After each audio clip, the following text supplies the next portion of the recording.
उसको। जब किसी की कब्र पे जाके कोई वहाँ खूब तारीफ करता है तो फरिश्ता उसकी कब्र में उससे कहता, क्या इस काबिल है कि तेरे घर वाले ऐसा बोल रहे हैं, तेरे मुरीद ऐसा तुझको कह रहे हैं, तेरे शागिर्द ऐसा करे, क्या तेरे अंदर वो क्वालिटी है? अगर नहीं है तो वो कह रहे हैं तो फिर वो ऊपर कहेंगे और नीचे वहाँ बुराई होगी। और अगर बंदा नेक परहेजगार है और लोग उसकी गीबत कर रहे हैं, जितनी गीबत होती रहेगी उतना उस मुर्दे का मर्तबा बुलंद होता रहेगा। इनकी गीबतों से उनको नेकियां मिलेंगी, उनके दर्जात बुलंद होंगे। तो तारीफ अपनी नहीं, तारीफ अपनी सुन के आप खुश न हो, अपनी तनकीद सुनने के बाद परेशान न हो। जब कोई नबी की तौहीन करे तो आपका तेवर खतरनाक हो जाना चाहिए, और जब कोई नबी की तारीफ करे तो आपका चेहरा मिसले गुलाब खिल जाना चाहिए। एक बंदा नबी की नात पढ़ता है और कायदे से पढ़ता है, बहुत लंबे पीरियड से पढ़ता है, जिसको आप अपनी जबान में कह लें कि फलां क्रिकेटर पिच पर बहुत देर तक खड़ा रहता है, कोई गया फौरी आउट हो गया, और कोई बहुत देर से मैदान में खड़ा रहा।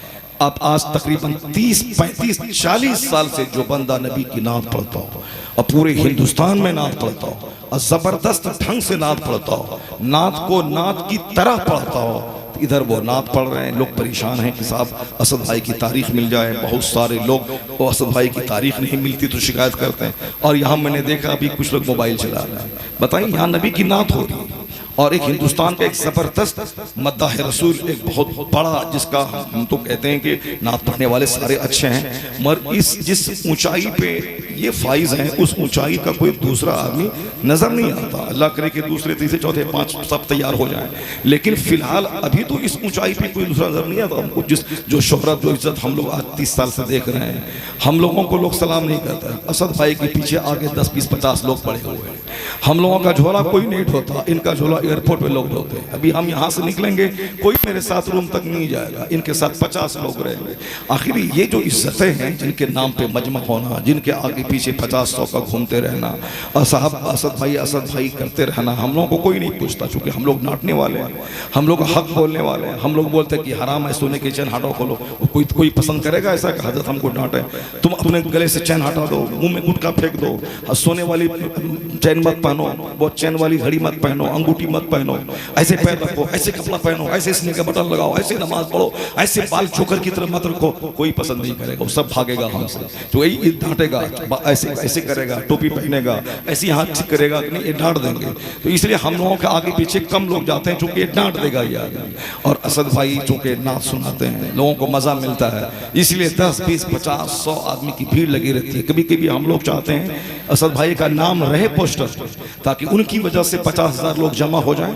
तो पहले मैं 2 घंटा दीन सिखा दो, मजमा उनके नाम पे जमा हो, इसी बहाने कम से कम 2 घंटे में दीन सिखा दो, लोग दीन सीख लें। तो फिर जिस आदमी की वजह से 50,000 लोग जमा हो जाते हैं, जो मकबूलियत अल्लाह ने उनको दी है, तो कम से कम उनकी कदर करनी चाहिए। अगर वो तारीख दे दें तो बिल्कुल दिल जमाई से उनकी नात सुननी चाहिए। मगर मोबाइल चलाने की ऐसी बीमारी लग गई कि जुमा के दिन मोबाइल, ईद के दिन मोबाइल, जलसे में मोबाइल। हुजूर मुजाहिद मिल्लत के मज़ार पे कोई जाए तो आवाज़ बुलंद ना करे, मोबाइल ना चलाए, पूरी तवज्जो उनके मज़ार की तरफ रखे। आला हजरत ने लिखा है, नेक लोगों की कब्र को देखना भी कार सवाब है। सुभान अल्लाह। उनकी कब्र को जिस तरह अगर वो ज़ाहिर हयात ज़ाहिरी से दुनिया में होते, आलिम का चेहरा देखना इबादत है, उसी तरह अगर नेक लोग कब्र में चले जाए, उनकी कब्र की मिट्टी, उनकी कब्र की दीवार को देखना भी कार सवाब है।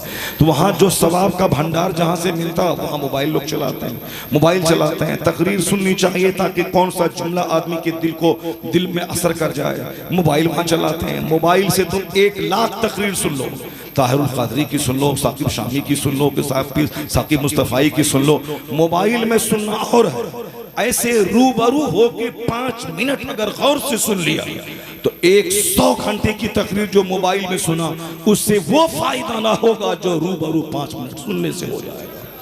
इसलिए रूबरू तकरीर सुनाकर, जुमा का खिताब सुनाकर, अपनी मस्जिद में एक अच्छे खतीब का सिलेक्शन कर, अच्छी तनख्वाह उसको दे, उसको 10-10 हज़ार नहीं 25-25 हज़ार रुपए दे के हर जुमा के दिन मुस्तफ़ा की हदीस सुनाए, अल्लाह रब्बुल इज़्ज़त के कलाम की तशरीह और तौसीह, उसकी तफसीर सुनाए। एक मामूली मौलवी जो बेचारा ठीक से पढ़ा लिखा नहीं, वो तो 5,000 में मिल जाएगा, लेकिन जिसने 20 साल तक मेहनतें की हैं, जो अपनी तकरीर में मुस्तफ़ा की हदीस पढ़ता है, हदीस याद करने के लिए भटकना पड़ता है, कुरान पाक की तफसीर बयान करने के लिए मेहनत करनी पड़ती है, तो हर क्षेत्र में क्वालिटी के लोग मौजूद हैं। तो अपनी मस्जिद का खतीब क्वालिटी का आदमी तय कीजिए, ताकि हर जुमा के दिन आपको अल्लाह रब्बुल इज्जत का कलाम, उसका तर्जमा, उसकी तशरीह सुनने को मिले, रसूल पाक की अहादीस, उसकी तौसीह सुनने को मिले। तो जुमा के दिन 5 मिनट की तकरीर अपने इमाम से सुने।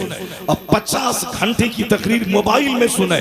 मोबाइल में सुनना जैसे कोई गाना सुन रहा है, कोई डायलॉग सुन रहा है, कोई सिनेमा देख रहा है, कोई किसी आदमी का वीडियो देख रहा है, कोई एक्सीडेंट करने का वीडियो देख रहा है, ऐसे देखा फिर आगे बढ़ गया। उसी तरह से चाहे मोबाइल में नात सुने, चाहे तकरीर सुने, वो दूसरे प्रोग्राम की तरह एक प्रोग्राम हो जाता है। लेकिन सामने बैठकर बंदा जब तकरीर सुनता है और नात सुनता है, उसका सीधा कनेक्शन दिल से कायम हो जाता है। और जहां दिल से रब्त हुआ और दिल की गहराई से नात सुना, आंख से आंसू के कतरे निकल गए, तो मदीने की हाजिरी भी तय है और मस्जिद की हाजिरी भी तय है और जन्नत की हाजिरी भी तय है। चूंकि नात सुनने के बाद बंदा लखेरा नहीं रहता है, नात सुनने के बाद बंदा आशिक रसूल बन जाता है। और जो आशिक रसूल बनता है वो बेनमाजी नहीं होता है। बेनमाजी अगर बोले मैं आशिक रसूल हूँ, वो झूठा है, वो झूठा है, कभी आशिक रसूल हो ही नहीं सकता है। नमाज मुस्तफ़ा की आंखों की ठंडक है। एक वक्त की नमाज छोड़ना हराम और गुनाह कबीरा है। और कोई इस लोहे वाले माइक को बोले कि यह हीरा है, ये मोती है, ये याकूत है, ये मोंगा है, सोना है, ये चांदी है, तो उस पागल के बोलने से ये हीरा मोती मोंगा चांदी नहीं हो जाएगा ये माइक। ठीक उसी तरह अगर कोई नमाज नहीं पढ़ता हो और ये बोल दे कि मैं आशिक रसूल हूँ, मैं आशिक रसूल हूँ, वो ऐसा ही है जैसे कोई उड़ीसा का कोई पागल बोले कि मैं नरेंद्र मोदी हूँ, मैं अमित शाह हूँ, मैं अरुण जेटली हूँ, मैं नीतीश कुमार हूँ, मैं लालू प्रसाद हूँ, मैं साहब मैं पंडित जी हूँ, मैं ये हूँ, मैं वो हूँ। तो पागल के बोलने से वो मोदी जी नहीं हो जाएंगे। और उसके लिए मोदी जी जो है वही मोदी जी है। कोई दूसरा बोले कि मैं भारत का प्रधानमंत्री हूँ, वो नहीं होंगे। ठीक उसी तरह आशिक रसूल वो है जो जबान से नहीं बोले कि मैं आशिक रसूल हूँ, उसका लिबास बोले ये आशिक रसूल है, उनका अंदाज बोले ये आशिक रसूल है, पंजगाना नमाजों की पाबंदी बोले ये आशिक रसूल है, हुजूर की सुन्नतों के मुताबिक इनका अमल बोले आशिक रसूल है। क्योंकि यह कायदा कुल्लिया है कि जो जिसका आशिक होता है वह उसका नाकिल होता है, जो जिसका आशिक होता है वो उसका पैरोकार होता है। तो सच्चा आशिक रसूल है वो जो मुस्तफा का सच्चा पैरोकार हो। सच्चे आशिक रसूल मुजाहिदे मिल्लत थे।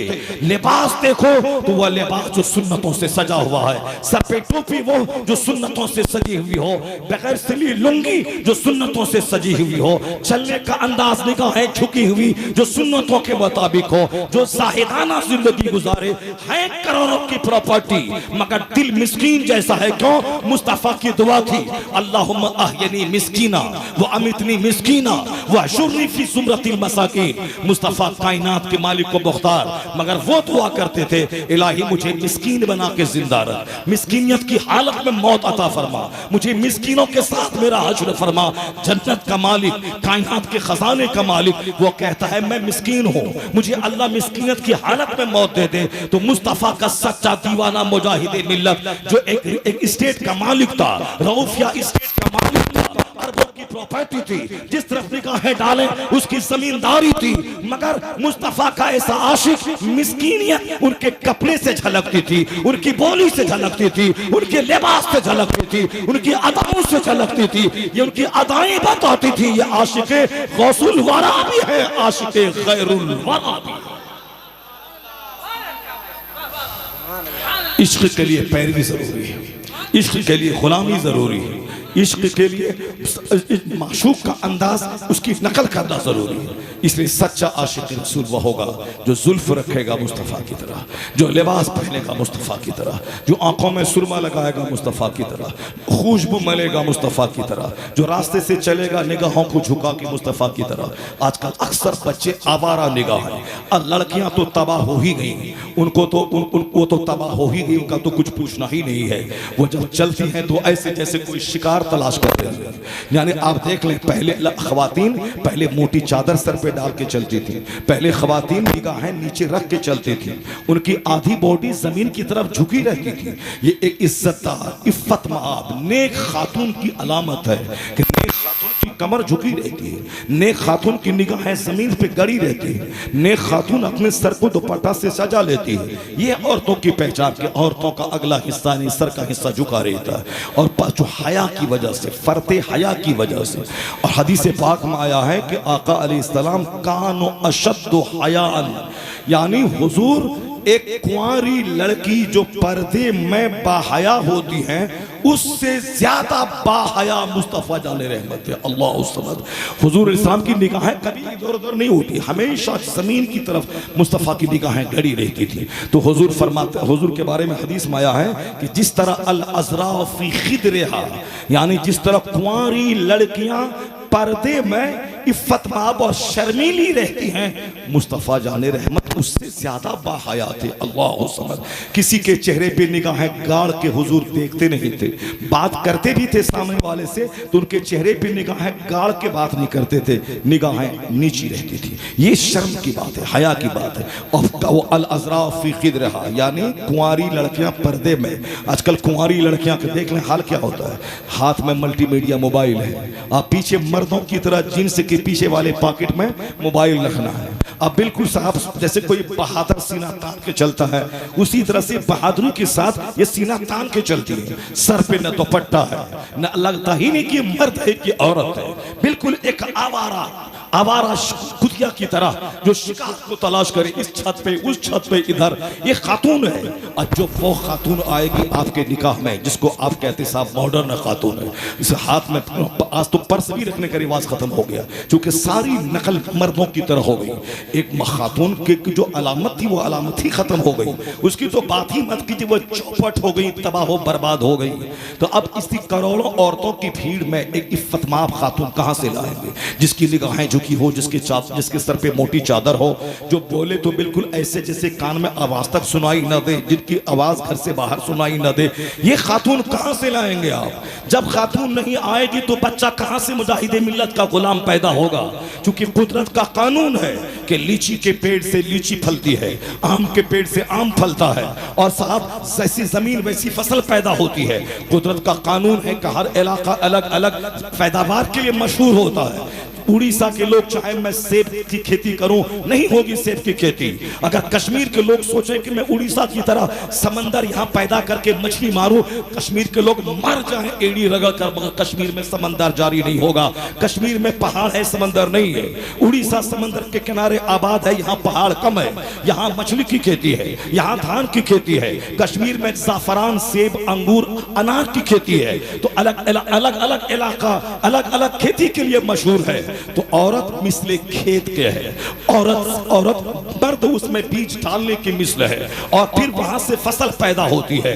मालूम है जब औरत की जबान जाकिरा हो, औरत का दिल शाकिरा हो, औरत के चेहरे पे इफ्फत की चादर पड़ी हुई हो, औरत शर्मीली हो, औरत लजीली हो, औरत का काम ही सिर्फ इतना है कि वह घर को जन्नती माहौल दे, शौहर को गुनाहों से रोके, या इसीलिए पैदा हुई है। औरत का काम नहीं है कि पायलट बन जाए, औरत का काम नहीं है कि वह साहब एक कुंटल मकई अपनी पीठ पर लाद करके कुली का काम करे। इस काम के लिए मर्द पैदा हुआ है जो कड़ाके की गर्मी में, चिलचिलाती धूप में साहब 200 केजी सामान पीठ पर लाद करके सारे लोग एसी ढूंढ रहे हैं, दरख्त का साया तलाश कर रहे हैं, मगर ये अपनी पीठ पर 2 कुंटल अनाज लेकर ट्रक पे चढ़ा रहा है। ये मर्द इस काम के लिए पैदा हुआ है। मर्द पैदा हुआ है कि वो समंदर के नीचे गहराई में 4000 फीट गहराई में जाके वो टाइटैनिक जहाज देखने के लिए जाए, उसी रास्ते में वो मर जाए, और रिसर्च करते रहे 6-6 महीने तक आसमान में लटका रहे, वह यूनिवर्स की सच्चाई का पता लगाए। मर्द का चमड़ा मोटा होता है, मर्द का जिगर मोटा होता है, मर्द का लीवर मोटा होता है, मर्द की आंखें ताकतवर होती है, मर्द के आज़ा मजबूत और स्ट्रॉन्ग होते हैं, इसके मुकाबले में औरतों का जिल्द कमजोर होता है।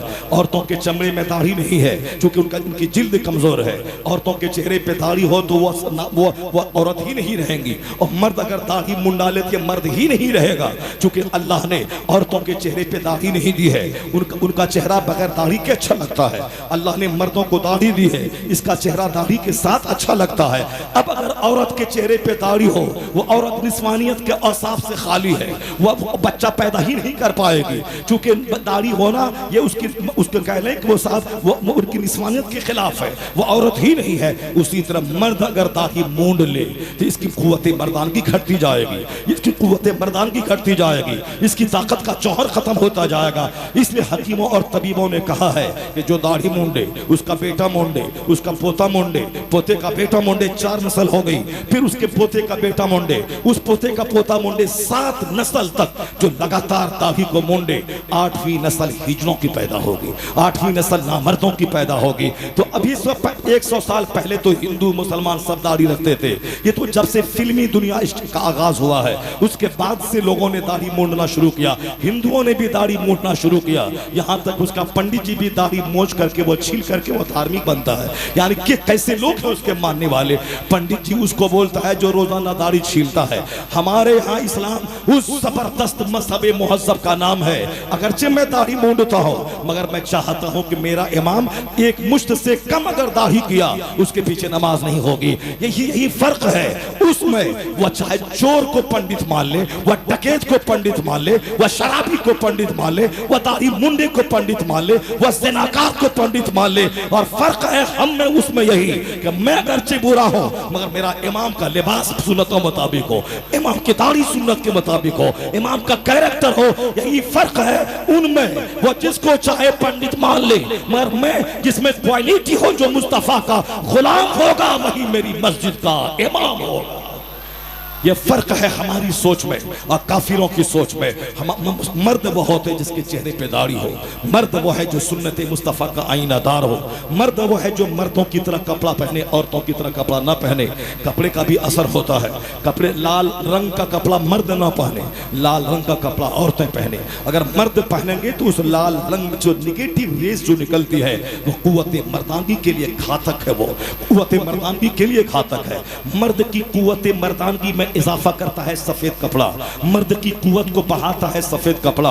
जिस तरह दाढ़ी का असर कुव्वत मर्दानगी पे होता है, सर के बाल का असर कुव्वत मर्दानगी पे होता है। सर में बराबर बराबर बाल रहे, अगर कहीं बड़ा है कहीं छोटा है, उसके निगेटिव रेज से उसकी ताकत घटती है। तो आजकल जो अंदाज चला है यह जोकर वाला, चारों तरफ से बाल मूंड के, जिसको कोई फौजी कट कहते हैं और कोई साहब क्रिकेट वाला धोनी कट कहते हैं, वो चाहे नाम जो भी दे दे, फौजी कट देते हैं या धोनी कर दे दे, या धोनी हो या फौजी हो, फिल्म में नाचने वाला कोई हो, ये कमजोर किस्म के लोग होते हैं। और जो उनके कमजोर फॉलोवर होते हैं वो आंख बंद करके उसका फॉलो करते हैं। जैसे बच्चे लोग फिल्म में देखा कि फला हीरो ऊपर से कूद गया तो ये भी ऊपर से कूद गया, तो हीरो तो नकल किया है, हीरो ने तो अदाकारी की है, हीरो ने तो एक्टिंग किया है, मगर ये बच्चा उस एक्टिंग को सही समझ करके प्रैक्टिकल में कूदने लगता है। और जितने बच्चे कूदे सब मर गए, बहुत सारे बच्चे कूद के ऊपर से नीचे मर गए, क्योंकि ये इन्होंने हीरो की अदाकारी को हकीकत समझ लिया कि हम भी वैसा करेंगे। तो जिसने भी हीरो की तरफ बाल रखा है वह देर या सवेर नामर्द बनने के लिए तैयार रहे, हिजड़ा बनने के लिए तैयार रहे, कुव्वत मर्दान की जाहिर करने के लिए तैयार रहे। और जिसका सीना जिंदा है वह सलमान और शाहरुख को मॉडल ना समझे, उनकी तरह नकल करके हिजड़ा ना बने, नामर्द ना बने। मुजाहिदे मिल्लत की जिंदगी तुम्हारे सामने मौजूद है। ये आशिक रसूल अपने सर में बराबर बराबर बाल रखता था।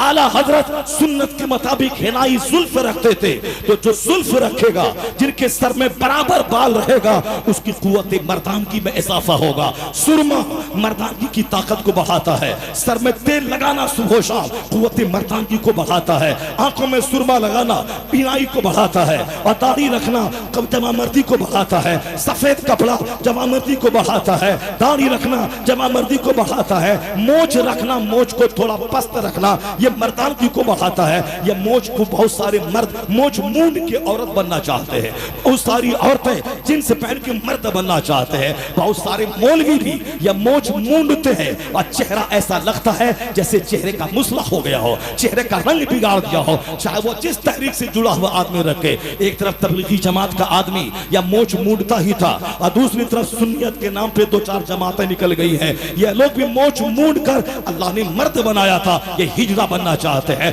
मोच मत मूंड। मुस्तफा ने एक बार बाल मूंडा सिर्फ मुंडवाया है, वो हज्जतुल वदा के मौके पर हुजूर ने सर के बाल मुंडवाया। उसके अलावा 63 साल की जिंदगी में यह साबित ही नहीं है कि हुजूर ने सर के बाल मुंडवाए हो। तो सर के बाल मुंडना मौला अली का तरीका था। जब हुजूर ने कहा कि सर से लेके पांव तक अंग अंग नापाक होता है गुस्ल एहतलाम होने के बाद, और जनाबत के गुस्ल में सारे अंग में पानी बहाना जरूरी है, तो हजरत अली कहते जब से मैंने ये सुना हुजूर से आते तो रासी, मैंने अपने सर से दुश्मनी कर ली। क्योंकि सर में बहुत बाल होते हैं, अगर एक बाल भी अगर सूखा रह गया कहीं पे तो गुस्ल ही नहीं होगा, गुस्ल ना होगा तो नमाज नहीं होगी। तो मौला अली कहते हैं कि मैंने अपने सर से दुश्मनी कर ली। वो आदतन बाल मुंडवाया करते थे, मौला अली मुंडते थे, चूंकि बहादुर थे, वो बहादुर थे। और फिर उनको अल्लाह का बहुत ज्यादा डर था कहीं बाल बराबर जगह खुश्क ना हो जाए। लेकिन आदमी अगर पानी ज्यादा डाल ले और फिर उसको इत्मीनान हो कि हमारा बाल कहीं सूखा नहीं रहा है, सूखा नहीं रहा, कोई हर्ज की बात नहीं है। तो मौला अली की सुन्नत है बाल मुंडना, पर हुजूर की सुन्नत है जुल्फ रखना। कभी कान तक, कभी बढ़ जाए तो शाना मुबारक तक सरकार जुल्फ रखते थे, औरतों की तरह रहे, या शाने से आगे ना जाए, पीठ में बाल ना जाए। जिस तरह बेशुमार लोगों ने औरतों की तरफ बाल रखा और पीरी मुरीदी का ढोंग रचाया, लोगों ने तकवा नहीं देखा, लोगों ने नमाज नहीं देखी, लोगों ने उसका अंदाज को नहीं देखा, सिर्फ औरतों की तरफ बाल देखा। बहुत मानने वालों का कसूर है जो चाहे किसी शराबी को पीर बाबा बना दे, किसी साहब ढोंगी को पीर बाबा बना दे, और किसी साहब किसी बेनमाजी को कुतुब अब्दाल बना दे। लेकिन किसी के सोना चांदी मानने से ये स्टैंड सोना नहीं बन जाएगा। जिस तरह स्टैंड को मैं कह दूं ये मेरा सोना है, सोना नहीं है, उसी तरह कोई ढोंगी बाबा को कोई बोल दे ये कुतुब है, ये अब्दाल है। जब ये लोहा सोना नहीं हो सकता, वह ढोंगी भी वली नहीं हो सकता, वह ढोंगी भी अब्दाल नहीं हो सकता। चाहे तुम ढोंगी का तावा चाटो, चाहे तुम ढोंगी का पहाना चाटो, चाहे तुम ढोंगी का पूरा पूरा पूरा पूरा बदन चाट लो, उससे कुछ भी नहीं होता। अल्लाह का वली वह होगा जो मुस्तफा का सच्चा गुलाम होगा, नमाज़े पंजगाना का पाबंद होगा, जो सरकार की शरीयत का आमिल होगा। कोई तरीकत नहीं है शरीयत के सिवा। मुजाहिदे मिल्लत का दूसरे से मवासला मत कर। मुजाहिदे मिल्लत आलिम रब्बानी का नाम है, बुखारी पढ़ाने वाला शेखुल हदीस का नाम है, मुल्ला हसन पढ़ाने वाला एक मंतकी फलसफी का नाम है, अरबी ज़बान में बातें करने वाला इमामुल कलाम का नाम है। अब मुजाहिदे मिल्लत आलिम रब्बानी भी है, मुसन्निफ भी है, मुदर्रिस भी है, मुज्तहिद भी है, और तो तहज्जुद गुजार वली कामिल भी है। तो दूसरे उनके तलबों के बराबर नहीं हो सकते। एक मेयार है कुरान हदीस का, वली वह होगा जो जितना ज्यादा अल्लाह से डरने वाला होगा, मुस्तफा की शरीयत का आमिल होगा, वही वली कामिल होगा। जो शरीयत पर अमल न करे वह दूसरा और कुछ तो हो सकता है, वह डकैत हो सकता है, चोर हो सकता है, लुच्चा हो सकता है, लफंगा हो सकता है, गोंडा हो सकता, मगर वली कामिल नहीं हो सकता। नारे तकबीर, नारे रिसालत, पैगाम इस्लाम, नारे तकबीर। वली बनने के लिए सिर्फ एक क्राइटेरिया है, वह क्राइटेरिया है शरीयत और सुन्नत। वह क्राइटेरिया है सरकार दो जहां की सीरत के मुताबिक जिंदगी गुजारना। इसके अलावा अगर कोई दूसरा तरीका कोई इख्तियार करता हो, वह जाने उसका मानने वाला जाने। वह किसी तहरिया को मानने से वह मोमिन नहीं हो जाता, और किसी चोर के मानने से वह वली नहीं हो जाता। आदमी का अपना राइट है, वह चाहे जिसको माने। कोई दरख्त को खुदा कह रहा है, कोई बंदर को खुदा कह रहा है, कोई छुछंदर को खुदा कह रहा है, उसका अपना राइट है, वह मान ले। कोई उगते सूरज के सामने सर झुका रहा है, कोई डूबते सूरज के सामने सर झुका रहा है, कोई छुछंदर को खुदा कह रहा है, कोई सांप को खुदा कह रहा है, कोई बंदर को खुदा कह रहा है। तुमको जिसको खुदा मानना है मान ले। बंदर को मान, छुछंदर को मान, गाय को मान, भैंस को मान, हाथी को मान, छिपकली को मान, गीदड़ को मान, छुछंदर को मान, घास को मान, चांद सूरज को मान, किसी गोबर को मान, तुम ये मान ले। मगर दूसरों पे अपना अकीदा मत थोपना कि मैं जो करता हूं तुम भी वैसा कर ले। नहीं नहीं, मान ले, जिसको तू मानना है मान ले। और ये मत समझना कि मैं दूसरे से सुपीरियर हूँ, मैं बहुत बड़ा इंजीनियर हूँ, बहुत बड़ा डॉक्टर हूँ, मैं प्रधानमंत्री हूँ, मैं IAS ऑफिसर हूँ, मैं अमेरिका का प्रेसिडेंट हूँ, तो मैं जिस लोहे को खुदा कहता हूँ वो लोहा खुदा है और मैं खुदाए वाहिद के परस्तार पे गालिब आ जाऊंगा। नहीं होगा। एक कौम मुस्लिम ऐसा कहीं हुआ है दुनिया में कि बंदर का पुजारी कामयाब हो जाए, चुचंदर का पुजारी कामयाब हो जाए, घास का पुजारी कामयाब हो जाए, वो 1000 सुबह शाम वजीफा पढ़े कि मैं इस्लाम बदल दूंगा, मुस्लिम मिटा दूंगा, मुसलमानों को खत्म कर दूंगा, इसकी दाढ़ी छीन लूंगा, इसका कपड़ा छीन लूंगा, यकसा सिंगल कोट लाकर अपनी तरह इसको लिबास पहना दूंगा, अपनी तरह शादी ब्याह की रस्म रिवाज में इसमें अंदर डाल दूंगा। वो 1000 नाचे कूदे गाए, अलबत्ता 1400 साल के अंदर हम यही देख रहे हैं, नाचने वाला फेलियर हुआ है। बातिल चाहे आसमान में उड़े, बातिल चाहे हुकूमती कुर्सी पर बैठ जाए, बातिल के पास 1000 ताकतों तवानाई हो, मगर बातिल का सिक्का नहीं चलता। चक्का सिक्का चलता है हक का, सिक्का चलता है सदाकत का, सिक्का चलता है सच्चाई का। यजीद के पास 22,000 की फौज थी, उसके पास ताकत थी, उसके पास एनर्जी थी, उसके पास शराब थी, उसके पास आजादी थी, उसके पास मनमानी थी, मगर 1300 साल के बाद आज यजीद जिंदा नहीं है, हुसैन जिंदा है, अमर इब्ने साद जिंदा नहीं है, हुसैन जिंदा है, उबैदुल्लाह इब्ने जियाद जिंदा नहीं है, हुसैन जिंदा है। उनके 22,000 मर गए, मिट्टी में मिल गए, जहन्नम पहुंच गए, मगर ये हुसैन के जानिसार ये जन्नती है। उनके कब्र का रोजा चमक रहा है, गुंबद चमक रहा है, फातिहा चमक रही है, उनकी कब्र पे हाजिरी चमक रही है। तो जुल्म मिटने के लिए आया है और हक सर बुलंद होने के लिए आया।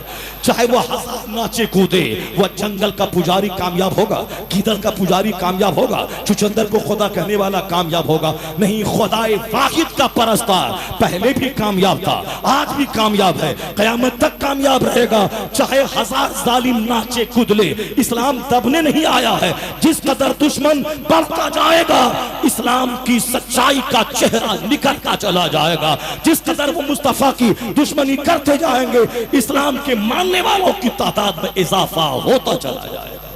इस्लाम दबने नहीं आया है, इस्लाम झुकने नहीं आया है, इस्लाम मर मिटने नहीं आया है। चाहे 1000 लोग अमेरिका में उछले कूदे, चाहे 1000 लोग कांसा पीतल को सोना समझ लें, मगर वह तांबा पीतल सोना नहीं हो सकता। उसी तरह चाहे 1000 को उछले कूदे, इंजीनियर डॉक्टर बने और ताकत और एनर्जी के नशे में इस्लाम को दबाना चाहे, नहीं दबा पाएंगे। सच्चाई सच्चाई है, सदाकत है, हक है। हक दबने नहीं आया है, हक बातिल को दबाने आया है। हक दबने नहीं आया है, हक बातिल को सरनिगू करने आया है। हक का झंडा हमेशा बुलंद होता है। मैं इशारे में बहुत सारी बातें मैं आप तक पहुंचाऊंगा और आप उसको गौर से सुनते रहेंगे। इमाम हुसैन की जिंदगी हमारे लिए मीनारे नूर है, हमारे लिए टॉर्च बेरर ऑफ लाइट है, हमारे लिए सिविलाइजेशन और कल्चर का एक मशले राह है। इमाम हुसैन फर्द वाहिद का नाम नहीं, इमाम हुसैन दीन का नाम है, इमाम हुसैन शरीयत का नाम है, इमाम हुसैन उजाले के भंडार का नाम है। अगर जिंदगी गुजारनी हो कामयाब तो हुसैन को देख ले कि दुश्मनों के बीच घिर कर भी हुसैन ने सच्चाई की रस्सी को मजबूती से थामे रखा, दुश्मन धाराशायी हो गए, हुसैन कट के भी जिंदा जावेद हो गया। इसे हक हमेशा जिंदा रहता है और जुल्म मिटने के लिए आया है। चाहे जुल्म की शक्ल जो भी हो जाए, चाहे वह दौलत के नशे में उछले कूदे, इख्तदार के नशे में उछले कूदे, कुर्सी के नशे में उछले कूदे, 1-2 लाख मानने वालों की भीड़ भाड़ में उछले कूदे, चाहे वो मकानात में कूदे न नाचे, चाहे वो अपने मानने वालों की दौलत पे नाचे कूदे, कुछ भी हो, जुल्म मिटने के लिए आया है, बातिल दबने के लिए आया है। हक चाहे वह कीचड़ में क्यों न हो जाए, हक को लोग जबान से दबा दे, हक को लोग लाठी से दबा दे, हक को लोग तलवार से दबा दे, हक चाहे नाली की कीचड़ में क्यों न रहे, हीरा, लेकिन जैसे ही गर्द साफ होगी हीरा चमक उठेगा, हीरा चमक उठेगा। उसी तरह जिस तरह हिंदुस्तान में आज लोगों ने हमें अकलियत समझकर, माइनॉरिटी समझकर दबाना चाहा, इसको दबा देंगे, इसको कुचल देंगे, जो चाहेंगे हम सो कर लेंगे। वो भी जान ले, तुम भी जान लो कि वो मजहब कभी नहीं दबेगा जो मजहब हक पर आधारित है। बंदर का पुजारी का सारा सपना साकार ना होगा, जो खुदा का खुदाए वाहिद का परस्तार है, उसकी सारी तमन्नाएं पूरी होंगी, चाहे वो जितने जोर लगा ले, जितनी ताकत लगा ले, इस्लाम मिटेगा नहीं। हमने तो यही देखा है, दुश्मनी बढ़ती जाएगी, इस्लाम लाने वालों की तादाद में इजाफा होता चला जाएगा। दुनिया को बेदार होने दे, दुनिया को जागने दे, साइंस को जवान होने दे। हिंदुस्तान के दो चार लुच्चों लफंगों से नर्वस मत हो जा। कोई दिन अमेरिका का नहीं गुजरता जिस दिन वहां का दानिश्वर कलमा पढ़ के मोमिन न होता हो। कोई दिन चाइना जापान का नहीं गुजरता जो वहां का स्कॉलर कलमा पढ़ के मोमिन न होता हो। 1 करोड़ लफंगा एक तरफ, चाइना का एक वैज्ञानिक एक तरफ, अमेरिका का एक साइंटिस्ट एक तरफ। इस्लाम के बढ़ते कदम की दलील यही है। अमेरिका जैसे मुल्क में इनकलाब आया है, खलबली मची है। कभी कोई क्रिकेटर मुसलमान बनता है, कभी कोई पॉलिटिकल लीडर मुसलमान बनता है, कभी कोई साइंटिस्ट मुसलमान बनता है। तो इन लफंगों से मत घबरा। अपना रिश्ता मस्जिद से जोड़ ले, अपना रिश्ता मदरसे से जोड़ ले, अपना रिश्ता सुन्नत से जोड़ ले। अपने घर को तिलावत से आबाद कर, अपनी पेशानी को सजदों से आबाद कर। फिर क्या होगा? उस वक्त तू तरसेगा नहीं। उस वक्त में अल्लाह इनामात की वो बारिश करेगा। सजदे का बदला जन्नत वहां है, नमाज का बदला जन्नत वहां है, सुन्नत का बदला जन्नत वहां है। और इस दुनिया में क्या है बदला? इस दुनिया में बदला हुकूमत तेरी होगी, सल्तनत तेरी होगी। तू जाग जा, ताकतवर बन जा, इल्म से लैस हो जा। इल्म भी रहे, ताकत भी रहे। फिर क्या है? अमेरिका भी तुम्हारा है, चाइना भी तुम्हारा है, जापान भी तुम्हारा। पौधे झाड़ झंखाड़ वाले पौधे जो जंगल में उपजते हैं उसमें कोई अच्छा फल नहीं निकलता। उसी तरह से झाड़ झंखाड़ वाला बच्चा तो हो जाएगा जो न अपना फायदा करेगा, न माँ बाप का, न समाज का। अलबत्ता जिस बच्चे से उम्मीद है कि ये बच्चा समाज के लिए लाभदायक होगा, सोसाइटी के लिए फायदेमंद होगा, ये खुद कामयाब होगा, अपनी जिंदगी से रोशनी हजारों में फैलाएगा, तो उस कामयाब तरीन बच्चे को ऐसे झाड़ झंखाड़ की तरह, चाहे उसकी माँ चुड़ैल हो, उसकी माँ भूतनी हो, उसके पेट से यह बच्चा पैदा हो जाए जो अपने वक्त का कुतुब और अब्दाल हो, अपने वक्त का बहुत बड़ा राइटर और बहुत बड़ा साइंटिस्ट हो, नहीं होगा। कुदरत का कानून ऐसा नहीं है। कुदरत का कानून है यह दुनिया स्ट्रगल की जगह है, यह दुनिया जद्दोजहद की जगह है, यह दुनिया हिकमत और तदबीर से जीने की जगह है। रोजी देने वाला अल्लाह है, इसमें कोई डाउट नहीं। लेकिन कोई घर में बैठा रहे और कहे कि हम खेत में नहीं भी हल चलाए तो भी अल्लाह चाहेगा तो 100 कुंटल धान बासमती मेरे घर में आ जाएगा। ये इस दुनिया में होने वाला नहीं है। वह कोई दूसरी दुनिया तलाश कर ले जहां सिर्फ तमन्ना करने से काम बन जाता हो। इस दुनिया को अल्लाह ने उन सारे उसूल पे आधारित रखा है कि जहां एक कदम आगे बढ़ा, खेत में जा, हल चला, उसमें एक धान का पौधा डाल। तू एक पौधा डाल, अपने घर से निकल, मेहनत कर, खुदाई कर, जुताई कर, उसमें एक धान डाल दे, एक धान का पौधा रोप दे। तू एक रोपेगा, मैं 1000 धान उसके बदले में तुझको अता कर दूंगा। तू एक धान रोप, मैं 1000 दाना दूंगा। मकई में एक दाना मकई का हम जमीन में डालते हैं, उससे 5 भुट्टा निकलता है और एक एक भुट्टे में 2-2 200 दाने होते हैं। और अगर कोई खेत में जाए ही नहीं, हल चलाए ही नहीं, वहां मक्का का दाना डाले ही नहीं और ये बोले कि अल्लाह चाहेगा, अल्लाह तो हर चीज पर कादिर है, अल्लाह तो मालिक को मुख्तार है, अल्लाह जो चाहेगा सो हो जाएगा। इन्नल्लाह अला कुल्ली शैइन कदीर है अल्लाह की जात। अल्लाह चाहेगा तो 50 कुंटल मक्की उपज के मेरे खेत में आ जा, मेरे घर में आ जाएगी। ऐसा होगा इस दुनिया में? अल्लाह तो कादिर है। अल्लाह चाहे तो मकई की जगह सोना दे दे। अल्लाह चाहे तो जो आम का पेड़ है उस आम के पेड़ में आम की जगह पे हीरे जवाहिरात का फल दे दे। अल्लाह तो इस बात पर कादिर है। अल्लाह के पास सारा इख्तियार है। मगर अल्लाह का कानून ये नहीं है कि तू घर में बैठ बैठ कर तमन्ना कर कि सोने का घर बन जाए, सोने की फसल आ जाए और सारे दुश्मन धाराशाही यहाँ से फूंक दे, सारे दुश्मन मर जाएं, जमीन में धंस जाए। ये अल्लाह का कानून नहीं है। अगर ये अल्लाह का कानून होता तो हुजूर आका अलैहिस्सलाम मदीने ही में बैठकर दुआ कर देते। जब अबू जहल चला था मक्का से मैदान बद्र के लिए, उनकी सारी टीम जो 1200 माहिर अफवाज पर मुश्तमल थी, वह सारे के सारे मक्का से निकलने के बाद जमीन में धंस जाते और वह मैदान बद्र नहीं पहुंच पाते। तो मैदान बद्र जाने की क्या जरूरत थी? अपने असहाब को शहादत का जाम पिलाने की क्या जरूरत थी? और फिर वहां जाके भूखा प्यासा रह के लड़ने की क्या जरूरत थी? तो सिर्फ दुआओं से काम नहीं चलता। कुदरत का कानून है कि मेहनत कर, तदबीर कर, आगे बढ़, फिर दुआ कर। तो तू एक कदम बढ़ेगा, अल्लाह की रहमत 10 कदम तेरी तरफ बढ़ जाएगी। तू अल्लाह की तरफ चल, अल्लाह की रहमतें दौड़ कर तेरा इस्तेकबाल करेंगी। मैं अपनी तकरीर में इस पॉइंट पे ज्यादा जोर इसलिए मैं देता हूँ, क्योंकि हमारे बच्चे मदरसों के पढ़ने लिखने वाले वो कहते हैं मेहनत करने से क्या होता है। उस्ताद का कपड़ा धो दें, उस्ताद के लिए चप्पल में पॉलिश कर दें, उस्ताद को खैनी लगा के खिला दें, उस्ताद की चाय बना दें, उस्ताद को 2 घंटे पाँव दबा दें, उनके कपड़े साफ करके प्रेस करके दे दें, हजरत दुआ दे देंगे, बस इल्म मेरे सीने में आ जाएगा। वो अब 10 घंटे तक पढ़ता था, क्या हुआ? वो 12 घंटे 18 घंटे पढ़ता था, क्या मिला?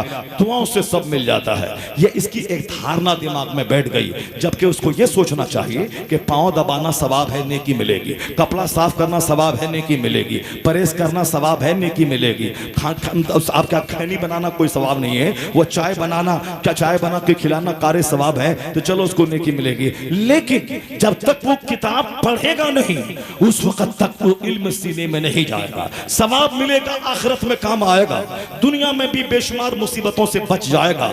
लेकिन अच्छा फकीह बनने, अच्छा राइटर बनने, अच्छा मुतकल्लिम बनने, अच्छा मुदर्रिस बनने के लिए उसे किताबों की स्टडी करनी पड़ेगी। उसे 5-5, 10-10 घंटे किताबों से रिश्ता जोड़ के रखना होगा, उसे रखना होगा, उसे समझना होगा, उसे पढ़ना पड़ेगा, स्टडी करनी होगी, तब वो इल्म सीने में आएगा, तब वो अच्छा टीचर बनेगा, वो अच्छा राइटर बनेगा, तब वो अच्छा खतीब बनेगा। पाँव दबाने से, कपड़ा धोने से वह सवाब मिलता है। एक चैप्टर सबक याद नहीं होता, हाँ अलबत्ता ये भी सवाब मिलेगा कि तू 1 घंटा पढ़ेगा, जो उस्ताद की खिदमत के बगैर 5 घंटा पढ़ करके जो सबक याद करता है, तू अगर खिदमत सवाब मिलेगा, नेकी मिलेगी, किरदार अच्छा होगा, जन्नती बनेगा। मगर राइटर बनने के लिए किताब पढ़ना होगा, मुदर्रिस बनने के लिए किताब पढ़ना होगा, दुआएं भी लेनी होंगी, अब मेहनत भी करनी होगी। इधर से मेहनत चलेगी, उधर से दुआ बढ़ेगी, कामयाबी कदम चुकेगी। यही कानून जिंदगी के हर क्षेत्र का है। अब जरा गौर से सुनिएगा, मैं 2 इस्लामी चैप्टर खोल के मैं बताता हूँ जिन्होंने दुनिया भर में इनकलाब बर्पा किया।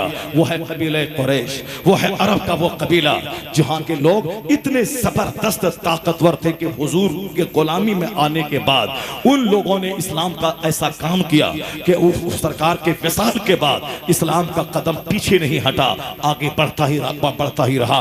जंगों में गए, जनरल बनकर, कमांडर इन चीफ बनकर, अच्छा एडमिनिस्ट्रेटर बनकर। वह कौन थे वह लोग? अबू हुरैरा कौन थे? मुआज़ इब्ने जबल कौन थे? अब्दुल्लाह इब्ने अब्बास कौन थे? अब्दुल्लाह इब्ने मसूद कौन थे? ये साद इब्ने वकास कौन थे? खालिद इब्ने वलीद कौन थे? ये वह लोग थे जो फौजी जनरल भी लाजवाब है, एक्सप्लेनर ऑफ द कुरान भी लाजवाब है, कमांडर इन चीफ भी वो उसी अरब के थे, वो उसी कबीले कुरैश के थे। कबीले कुरैश अरब का एक कबीला है। अरब में 5000 साल पहले कोई आबादी नहीं थी। उसी कबीले कुरैश में कौन है? अब्दुल मुत्तलिब भी वहीं से है, हजरत हाशिम भी उसी कबीले के हैं, हजरत अब्दुल्ला भी उसी कबीले के हैं, और तमाम पैगंबरों के सरदार मोहम्मदुर रसूलुल्लाह भी उसी कबीले के हैं। तो वो आज 5000 साल पहले अरब में कुछ नहीं था, मक्का की सरजमीन पे कुछ नहीं था, मक्के में फलदार दरख्त नहीं था, मक्के में कोई मकान नहीं था, मकान की दीवार नहीं थी जिस दीवार के साए में कोई रह सके। अल्लाह रब्बुल इज्जत चाहता तो 1 मिनट में मक्का आबाद हो जाता, मक्के में 1 लाख घर बन गया होता, सारा मकान 500 मंजिला बन गया होता। ये जो मुसलमानों की सोच है कि अल्लाह चाहेगा तो ऐसा हो जाएगा, अल्लाह चाहेगा तो ऐसा हो ही जाएगा, लेकिन अल्लाह क्या चाहता है, अल्लाह का कानून क्या है, इसको भी समझना पड़ेगा। काफिर का बच्चा 18 घंटे पढ़ेगा वो डीएम बनेगा, और मुसलमान का बच्चा नहीं पढ़ेगा वो चाय की प्याली धोएगा। काफिर का बच्चा वो 18 घंटे किताब चाटेगा वो साइंटिस्ट बनेगा, और मुसलमान का बच्चा दाढ़ी मोच मुंडा के रात भर चौराहे पे आके बकवास करेगा। ये डकैत तो बनेगा, चोर तो बनेगा, फिलोसफर नहीं बनेगा, ये दानिश्वर नहीं बनेगा, ये बहुत बड़ा साइंटिस्ट नहीं बनेगा।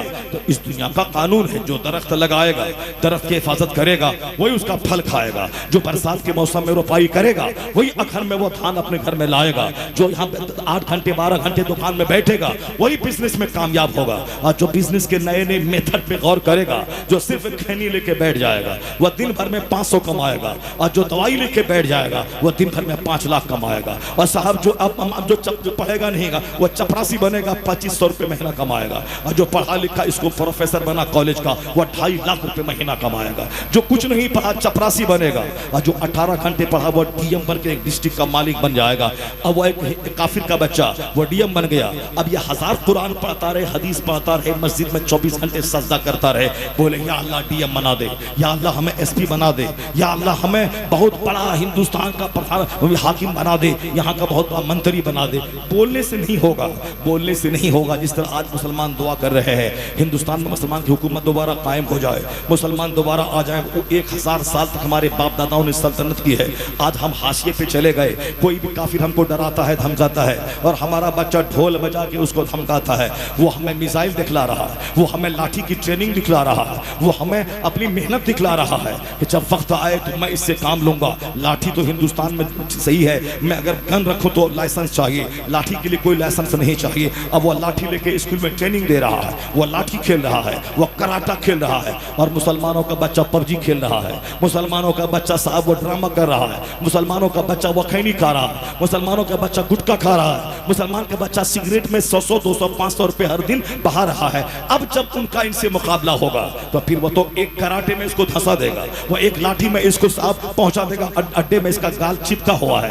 ये मुसलमानों के बच्चे गली कूचे में जिस तरह कुत्ता हड्डी को सूंघता रहता है, मुसलमानों का बच्चा दूसरों की बहू बेटी को सूंघता रहता है। कहाँ किसकी बेटी घर से निकले के देख के आंख को सेक ले, कहाँ किसकी बीवी घर से निकले उसको देख करके आंख को सेक करके दिल को ठंडा करते रहे। जो औरतों को सेकेगा निगाहें डालकर, जो अपने दिल को तसल्ली देगा, तो वो इश्कबाज तो बन जाएगा, वो इश्कबाज बनेगा, वो छोकरी बाज बनेगा, वो डीएम नहीं बनेगा, वो एसपी नहीं बनेगा, वो साहब मिनिस्टर नहीं बनेगा, वो ऑफिसर नहीं बनेगा, वो वैज्ञानिक नहीं बनेगा, वो राइटर नहीं बनेगा, वो स्पीकर नहीं बनेगा। हाँ, इश्कबाज बन जाएगा। मुसलमानों के बच्चे इश्कबाज ज्यादा है, वो राइटर नहीं है, पायलट नहीं है, वो साहब बहुत बड़े जॉब में नहीं है, वो प्रोफेशनल ऑफिसर, वो पीओ नहीं है, इश्कबाज है, छोकरी बाज है, लव लेटर लिखने वाले हैं, खुद लेटर लिखते हैं, बेटी को भी लेटर लिखवाते हैं, और खुद इश्कबाजी करते हैं, बेटी को भी इश्कबाज बना देते हैं, और बेटा भी इश्कबाज बन गया, और बीवी भी इश्कबाज बन गई। वो तारीख चैप्टर जब मैंने पढ़ा यूरोप का,